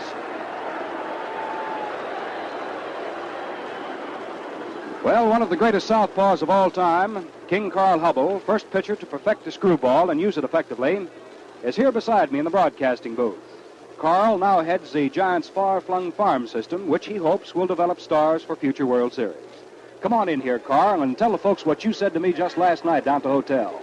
You mean about the slick shades I get with my Gillette razor? Yes, with your Gillette razor and the Gillette Blue Blade. Well, Al, that's the winning combination, the greatest shaving team on earth. It's kept my face feeling in the pink for over 20 years. In fact, I wouldn't think of trying to shave with anything else. Thanks, Carl Hubble. And I might add, you look right in the pink right now, too. Well, fellas, you get the most refreshing shaves a man can have with today's Gillette Blue Blade. So, look sharp, feel sharp, be sharp. Use Gillette Blue Blades with the sharpest edges ever honed. Now for the last half of the 7th inning here at Wrigley Field in Chicago. The score stands the Tigers 4 and the Chicago Cubs 1. And Bad Bill Nicholson, who twice has struck out, is up at the plate. And Dizzy Trout makes the first pitch, and Nicholson swings and misses for a strike. A wave of expectancy running through the crowd here now, the last half of the 7th inning of the home half. They'd like to see the Chicago Cubs get going, and Nicholson swings on the next pitch now and fouls it off into the screen. The count on Bill is no balls, 2 strikes. Dizzy Trout has given up 4 hits to Chicago, and an error has cost him a run. He works a medium-speed curveball into Nicholson, and it's outside for ball 1. 1 ball, 2 strikes. That's the count on Bill Nicholson, standing very deep at the plate, crouched over. Boy, he's a husky guy. It's left-handed. He swings on this next pitch and taps it out in front of the plate.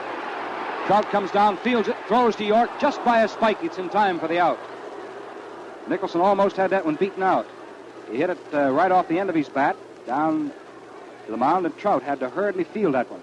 Rudy York stretched as far as he possibly could at first base and grabbed that ball just off the shoulder point of the flying Bill Nicholson.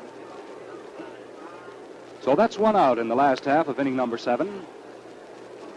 The batter coming up to the plate is Mickey Livingston. Livingston has had 1 hit and 2 tries. Mickey got a single in the left center field back in the 3rd inning. As a matter of fact, he got the first hit given up by Trout in this ball game. Mickey's a good, dependable catcher. As Bill told you, he's got quite a competitive spirit. Trout fires a fast one in there, and it's high, just above the letters of the shirt for ball 1. 1 out for Chicago in the last of the 7th. The score stands the Tigers 4 and the Cubs 1. Trout right hands the next one in. It's a good one for a strike. Just above the knees and right through the middle. Got a lot of activity down in the Chicago bullpen. We'll have those boys for you in a minute.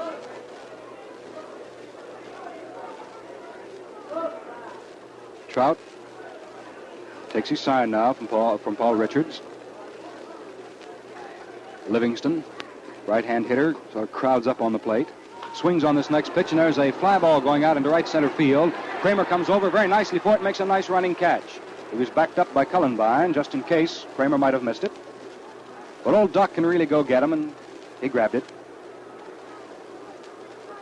That's the 2nd out now in the last half of the 7th inning for Chicago. And the batter is scheduled to be Hughes, but I doubt seriously whether Hughes is going to hit, as it looks as though we may have a pinch hitter for him. And if Hughes goes out of there, probably Len Marullo will come in to play shortstop. Heinz Becker, I believe, is going to hit for him.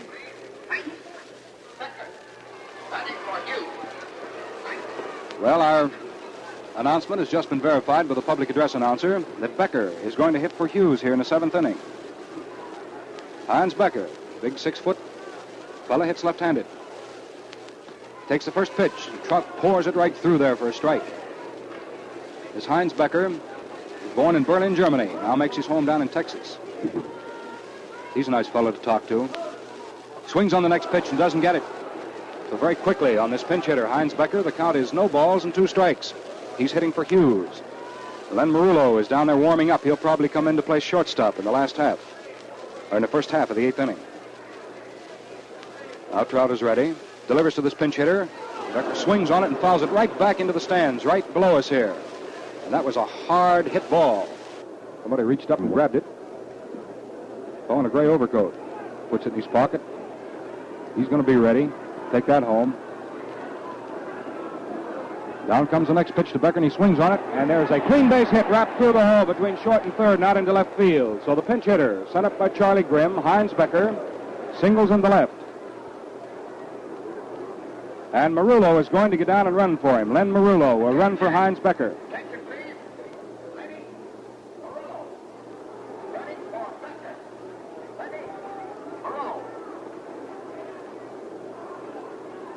Len Marullo has now taken the place of Heinz Becker at first base.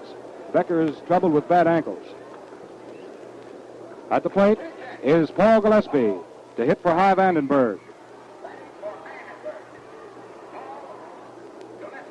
Gillespie is batting for Vandenberg here in the 7th inning, so Charlie Grimm is throwing everything he possibly can. Looks as though Chipman may come in and pitch the 8th inning. Gillespie swings on the first pitch and hits it wide of first base. York fields it. There's Trout covering it first to throw to Trout in time for the out. And that's all for Gillespie, going out from 3-1. So that's all for the Cubs here in the 7th inning. No runs, 1 hit, 1 man left, and there were no errors. Well, before we get into the 8th inning, I'd just like to say, remember, fans, that our very good friend Bill Corum of the New York Journal American Sports Staff will summarize today's game at the conclusion of our play-by-play report. So stay tuned right on here for Bill Corum's highlights. They're well worth hearing about. Now we're going into the top half of the 8th inning. Kramer will be the first man up for the Tigers. He'll be followed by Greenberg and then by Cullenbine. And the new pitcher that's coming in for the Chicago Cubs is going to be big right-hander Paul Erickson and not Chipman. Erickson coming in the pitch here in the 8th inning. Erickson. Erickson pitching in the 8th. This is his 2nd relief job in the series. Erickson's been quite a boy here at Chicago. He's been a very well-liked fella. He's 6'2" and weighs about 200 pounds. He makes his home right here in Chicago, Illinois. And he was born in Zion, Illinois, back in 1917. And the other change on the Chicago inner defense is Len Marullo. Very flashy and snappy shortstop has gone in at short. If you recall, Heinz Becker hit for Hughes and drilled a single back in the 7th inning. Marullo came in to run for him. So the inner defense now for Chicago, as the first man coming to bat is Doc Kramer. Paul Erickson pitching, Livingston catching. At first base is Cavaretta, at second is Johnson, at short is Len Marullo, and at third base Stan Hack. The first pitch is swung on by Kramer, and there's a high fly ball going out back of shortstop, right into short left field. Len Marullo's first chance, and the young fellow's got it for the out. That's all for Kramer, popping up and out to shortstop Len Marullo. So that's one out now in the top of the 8th inning for the Detroit Tigers. That brings up Hank Greenberg, who batted in one of the 4 runs the Tigers now possess here in this 4th game. The score stands, the Tigers 4 and the Cubs 1.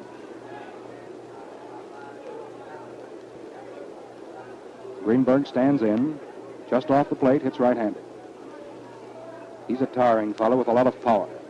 This Erickson's big square-shouldered fellow, and he delivers a fast curve under the lettering of the shirt, but on the outside for ball 1. 1 ball, no strike on Hank Greenberg. Hank was walked in the 5th inning, singled to left in the 4th inning to drive in a run. He hammered across Mayo, who was on at second base at the time. Struck out, however, back in the 2nd inning. He takes a pitch again, and this one's low for ball 2. Erickson throws a lot of sidearm stuff. He just worked one in on Greenberg that time. Boy, that outfield is really playing deep to Hank. Erickson throws sidearm, and crossfire is good on the outside corner for a strike. 1-2 is the count on Hank Greenberg. We're in the top of the 8th inning with 1 out, nobody on here at Wrigley Field in Chicago. Erickson tries a curveball. It's swung on by Hank Greenberg and drilled right back onto the screen foul. Well, the count is 2-2 now, 2 balls, 2 strikes. That doesn't seem to worry Hank Greenberg much. He's just as cool as a piece of ice up at that plate. Hank waits. Here comes the 2-2 delivery. It's a sidearm curve. It's swung on and missed for strike 3.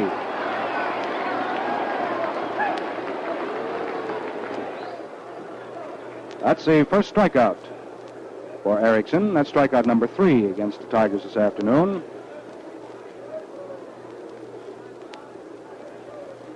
Now the batter stepping up to the plate, and once again hitting left-handed is Cullenbine.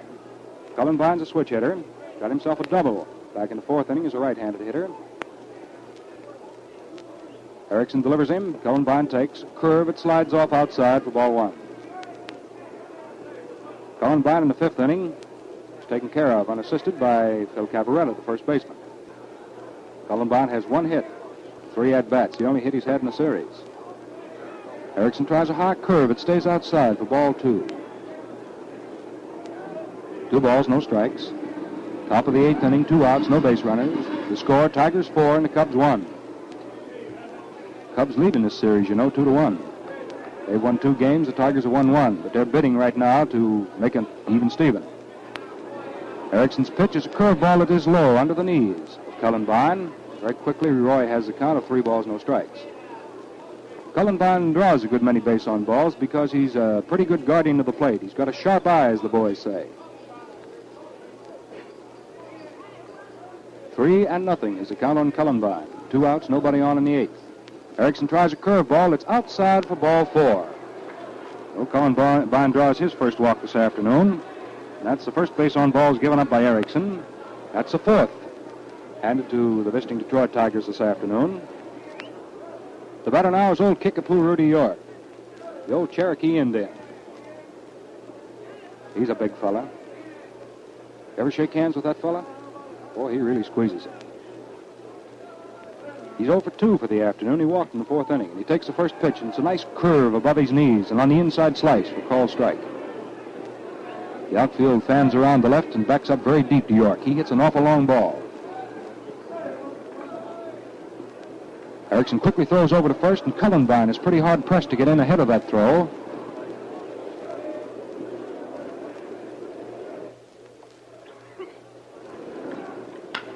Down comes the next pitch, and York hits it down to second. Johnson comes up with it nicely after gliding over to his left and throws him out to first base. So that's all for York, going out 4-3, and that's all for the Tigers here in the 8th. No runs, no hits, 1 man left, and there were no errors. So at the end of 7.5 innings of play, the score stands the Tigers 4 and the Cubs 1. Carl Hubble, famous member of the New York Giants, referred to the Gillette razor and Gillette Blue Blade a while ago as the greatest shaving team on earth. Yes, and team is the word for it. These two are made for each other, same factory, same skilled craftsmen, same high-precision standards. So they fit exactly, work together perfectly, and turn in the best performance known in shaving. For instance, when you place a Gillette Blue Blade in your Gillette razor and tighten the holder, the shaving edges line up exactly parallel with the guard and extend just the right distance for clean, smooth, comfortable shaving. Fans, you get the slickest, easiest shaves in the book, and avoid all the irritating effect of misfit blades and faulty shaving methods. So look sharp, feel sharp, be sharp. Use Gillette Blue Blades with the sharpest edges ever honed. Now here is the first man up at the plate in the last half of the 8th inning, and that means it's going to be Stanley Camfield Hack. And the first pitch comes in, and it's high for ball 1. Down rides the next offering, and it's through there for a strike. So the count is 1-1 on Stanley Camfield Hack. Last half of the 8th inning. Hack steps forward toward this pitch and then takes it, and it's a snapping curve outside for ball 2. 2 balls, 1 strike.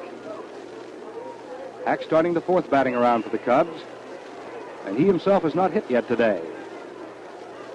He's been up there 3 times, and 3 times he's been thrown out by someone on the infield. Either that or someone on the infield has taken care of the out. He swings on this next pitch, and there's a ground ball to short. Skeeter Webb over, under it, and grabs it. Fires it over to Rudy York. That's all. Hack is out of there. Going out 6-3. That was a high bounding ball. So that's 1 out in the last half of the 8th inning. The batter up there now is Don Johnson. He gets a nice round of applause. Don tripled back in the 6th inning. He singled in the 4th, so he has 2 hits for 3 at-bats. Trout pitches him, and it's a high curve right under the chin for a shave in ball 1. Johnson hitting right-handed, standing very deep at the plate. Swings on this pitch, and there's a bounding ball to short. Skeeter Webb goes over nicely to his right. Scoops it, throws to first just in time, and that's all for Johnson. That guy Webb's playing himself a pretty good game at shortstop here this afternoon, as far as defensive baseball is concerned. That's the second out for Chicago here in the last half of the 8th inning. The batter now is Lowry. Peanuts got a hit in the 4th inning, single to right field. He was moved down to second, but there he died. As Cavaretta struck out, Pafko went out second to first, and then Nicholson struck out. The Peanut takes the first pitch, and it's just off the peak of his cap on the inside for ball 1.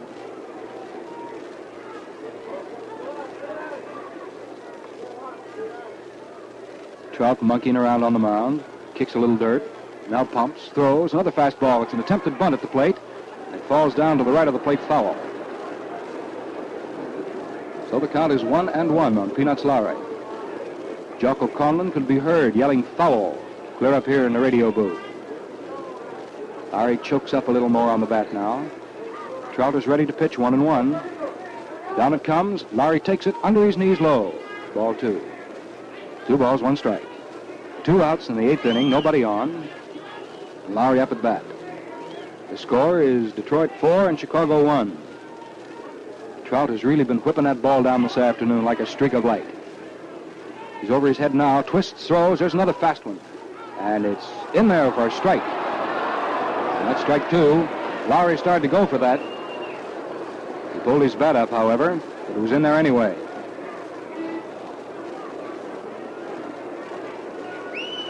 Trout gets ready. Delivers. It's swung on and missed for strike 3. And that's all for Lowry, and that's all for the Cubs here in the 8th inning. It's number 5 as far as strikeouts are concerned. There's nothing across for Chicago here in the 8th inning. No runs, no hits, no errors, and nobody left. Well, here a great reporter highlight today's game the very minute it's over. I'd like you all to stay tuned for Bill Corum of the New York Journal-American Sports Staff and enjoy his colorful summary at the conclusion of our play-by-play report from Wrigley Field here in Chicago. And we've got a little time before the 9th inning breaks forth upon us to pause 10 seconds for station identification. Remember, men, look sharp, feel sharp, be sharp. Use Gillette Blue Blades with the sharpest edges ever honed. This is the Mutual Broadcasting System. This is WGN Chicago, serving the Middle West.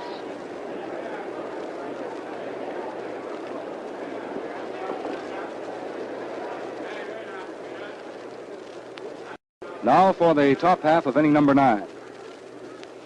Right here at Wrigley Field in Chicago in his 4th game of the 1945 World Series, the score stands the Tigers 4 and the Chicago Cubs 1. And the first man up for the Tigers is going to be Outlaw. The third baseman has been up there 3 times, and he's failed to get a base hit. Out on the mound, Paul Erickson, the tall blonde right-hander, makes his first pitch, and little Jimmy at the plate takes a curve under his knees for ball 1. 1 ball, no strikes. The outfield is playing more or less straight away to Outlaw, and they don't play very deep. However, Len Marullo, the shortstop for Chicago, is playing back on the grass, right on the edge of the grass, and pulled down in the hole at short. There's a curveball laced very solidly in the left here for a solid base hit for the Little Tennessee Jimmy Outlaw. Solid wrap into left. That is hit number 1 of Erickson. Now with a base runner on for Detroit here in the top of the 9th inning. The batter is Paul Richards. Richards came up in the 4th inning and got a single to center field, thereby driving in a run. He attempts to bunt this first pitch offered by Erickson and misses completely for strike 1. So apparently Steve O'Neill, the Detroit manager, isn't satisfied with a 3-run lead. He'd like to work somebody around to second and put them in scoring position. Richards, tall right-hand hitter, standing very deep at the plate. Erickson checks his runner, throws to the plate. Richards swings and misses. That's strike 2. No balls, 2 strikes. The outfield is playing deep to his right-hand hitter and fanned around toward left. Erickson sights, throws. Richards swings and strikes out. That's all for Richards. As far as strikeouts are concerned, that is Erickson's second one. Now the man coming up to the plate, do a little hitting for Detroit, is Dizzy Trout. Here he comes, and listen to that round of applause for him. He's pitched a good game.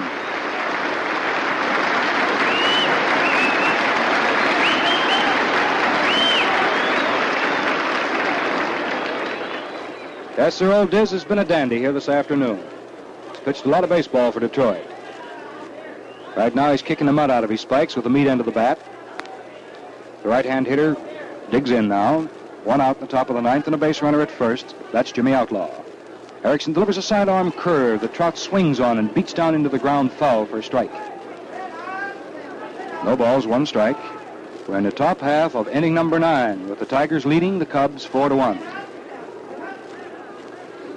Erickson, the 4th of the Chicago pitchers, settles down, now delivers. There's a ball hit very sharply down to third. Hack dives over, knocks it down, but by the time he gets after it and picks it up, he cannot make a play, and all hands are safe. And Hack dove out to his left, but it's a base hit for Trout. Right off the glove of Stanley Hack at third. Outlaw moved down to second, and he froze right on to the Keystone. And that's hit number 2 off Erickson. Hit number 7, as far as Detroit is concerned. Now with runners at first and second, and 1 out. The batter coming up to the plate is Skeeter Webb. The Detroit shortstop this afternoon has been up there 4 times, and he's hitless. Right now is the time, I imagine, that the Skeeter would like to bash one. Erickson takes his sign from Livingston, throws to the plate. Webb's after it, but there's a high foul ball going way back of right field and falls way back into the seats. So that's just a long strike to Skeeter Webb. His count now is no balls, 1 strike. He very viciously pumps his bat back and forth now. The right-hand hitter takes the next pitch under his knees, and the ball gets away from Livingston. There is the break for third by Outlaw, and he gets down and slides under the peg. Stanley Hack tries to put it on him, but he couldn't do it. And the ball got away from Mickey Livingston, allowing Outlaw to come down from second. Livingston retrieved that ball all right, threw it to Stanley Hack, and his throw was a little high, and the flailing spikes of Outlaw came into third base under the tag, and it's a passed ball on Richardson. A pass ball on Livingston. Down comes the next pitch, and there's a curveball, ball 2. So the count is 2 balls, 1 strike. We're going to check the official score on that passed ball verdict to make sure that it's a passed ball and not a wild pitch. However, Outlaw is now at third. He broke. Down comes the pitch, and there comes Outlaw in, and he's caught between home and third as the pitch to the plate was taken low, and the peg went right back to Stanley Hack, and as Outlaw tried to get back in, he was tagged out. So the count is 3-1 on Skeeter Webb, the hitter, and Jimmy Outlaw having a mental lapse for the moment. started to go for home plate, and then he pulled up as he saw Livingston come up with that ball, and it was fired right back to Stanley Hack for the out.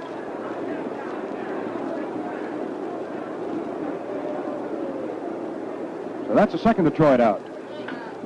Webb swings on this next pitch, and there's a high fly ball going to deep right field. Nicholson goes back for the wall and takes it for the out. That's all for Webb, and that's all for the Tigers here in the top of the ninth inning. No runs. 2 hits. There was a man left, and there were no errors. 1 passed ball, and that's charged against Mickey Livingston. So we're going into the last half of the ninth inning. And for the Detroit Tigers, they have a total of 4 runs. We'll count the hits up for you very rapidly. See, 4, 5, 6, 7. The Tigers have 4 runs, 7 hits, and they have committed 1 error. That was Rudy York's error, throwing wild over third base back in the 5th inning. In the last half of the 9th inning for the Chicago Cubs, the first man up is Phil Cavaretta. He'll be followed by Andy Pafko, and then by right fielder Bill Nicholson. So this is more or less the part of the batting order that Charlie Grimm would have selected had he been given an opportunity to select the 3 men he wanted up at the plate in the last half of the ninth. It's a 4-1 ball game going into the last half of the 9th inning, with the Chicago Cubs 3 runs behind. And we're waiting now for Dizzy Trout to come out and get on the mound there and start pitching. Dizzy's back in the dugout right now, taking his good old time, mopping off his brow, cleaning his glasses. And Jocko Conlon, the plate umpire, he's the National League umpire, has gone over to the dugout, waiting for Dizzy Trout to come out. Dizzy's wiping off his arms now, wiping off his forehead. Dizzy's had quite an afternoon. Trout looks up through his glasses now as he steps up onto the top of the steps of the dugout. Now here he comes to make his appearance. It's a 4-1 count in favor of the Detroit Tigers here in the 4th game of the World Series.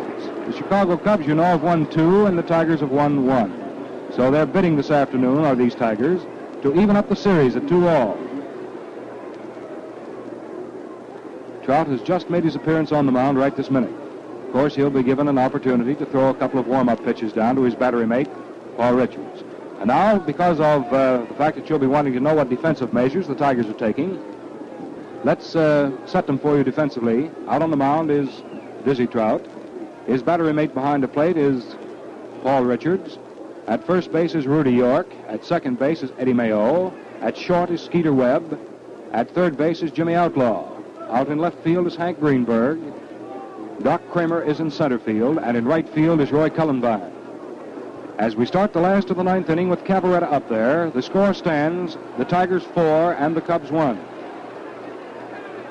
Cavaretta, hitting left-handed, has been up in this ball game 3 times. Twice he struck out, and the last time up was in the 6th inning, and he was out on a fly ball to left field. Trout pitches, and there's a fast curve. It's hit out into straightaway center field. Going back for it is Kramer. He's under it now, and he has it for the out. That's all for Cavaretta here in the 9th inning, and that's 1 away for Chicago. The batter is Andy Pafko. Andy's quite a runner. As has been observed by a couple of the scribes, he's about as fast as a Minnesota halfback. At least Minnesota used to have quite a reputation for having a pair of fast-running halfbacks. And this guy Pafko can really move. However, he hasn't hit today and 3 times up. Trout curves this right-hand hitter, and there's a ball hit down wide of third. Outlaw goes over, makes a nice stop and a quick throw to first base to York in time for the out. Kid Outlaw really dived over to his left and came up with a hard-hit ground ball. Very neat play on the part of third baseman Outlaw. And now with 2 outs here in the last of the 9th inning, quite a few of the folks are starting to go for the exit gates. It's Nicholson up there, and he struck out twice and hit back to the pitcher in the 7th inning and was thrown out. Bill Nicholson 0 for 3 for the afternoon. Dizzy Trout trying to wind this one up. Trout gets ready, flips it in there, and Nicholson swings on it, and there's a tremendously high foul ball up and back. Paul Richards comes back with a screen and has it for the out. And that's all in the 9th inning. The ball game is all over for the Cubs in the 9th. No runs, no hits, no errors, and nobody left. Here are the final totals. Detroit 4 runs, 7 hits, and 1 error. Chicago 1 run, 5 hits, and 1 error. The winning pitcher, of course, is Trout, and the losing pitcher is Pappy Prim. Well, Bill Corum is pushing his way to the broadcasting booth to give you his summary of today's game. While we're waiting, let me remind you that in sending Christmas gifts to servicemen and women, avoid shipping things that are fragile or perishable. It's no treat to open a box of melted chocolates, moldy fruit, and stale cake. Don't send anything bulky. Most servicemen have very little space for their personal belongings, and mostly must carry them on their backs. Don't send things they can get easily at post exchanges or ship stores. Try to find out as much as you can about their wants. Now for some do's. Use a strong box. Wrap securely, address plainly, and above all, mail before October 15th. If your man is en route home, of course, save that gift and hang it on the tree. He'll really appreciate it. And now the man who really takes baseball inside out. And he's going to take this game inside out, I know. And you're going to want to hear what he has to say, because I want to hear what he has to say, too. Uncle Billy? Right. Al, nobody can take this ball game inside out but the fellow who's already done it, Dizzy Trout of the Tigers. The Little Bear fished for the Trout in misty rain, shadow, and bright sunshine here this afternoon, but Bruin couldn't catch him. The wary old Trout, Detroit's great Dizzy, of course, was too elusive, much too elusive. He was the Trout of midsummer form and last year's form when he won 27 games in the American League, fast as a bullet, all around the plate, and in very little trouble. Indeed, it could easily have been that he would have pitched a shutout here this afternoon. Bill Terry, great first baseman of a few years back and giant manager since then, all baseball fans know, up here from Memphis for the series, sitting just behind me down in the press box, said Trout was extremely fast, and while he didn't think as fast as Trucks the other day in Detroit, fast enough at least to stand the Cubs, who like to hit fastball pitching normally, on their heads. He was a master out there this afternoon, and now O'Neill is sort of back in the driver's seat, because tomorrow when we come out here for this fifth game of the World Series, or the fifth game of the World Series in this beautiful park here in Chicago, one of baseball's loveliest show places, if not its loveliest. And I haven't heard the figures on the crowd, by the way, but as the folks file away from here, I should say that there must have been at least 45,000 people here, because there were an awful lot of standees. Now, the official figures may have come over here and we didn't get them, but I haven't heard them, and they may fool that, but I think that that's about what it will come to. Better than 44,000, I'm sure. There were about 1,000 soldiers out there, and of course there are innumerable newspaper men up in a special press box up on the upper level, so we can't be sure about the pay, but let's say around 45,000.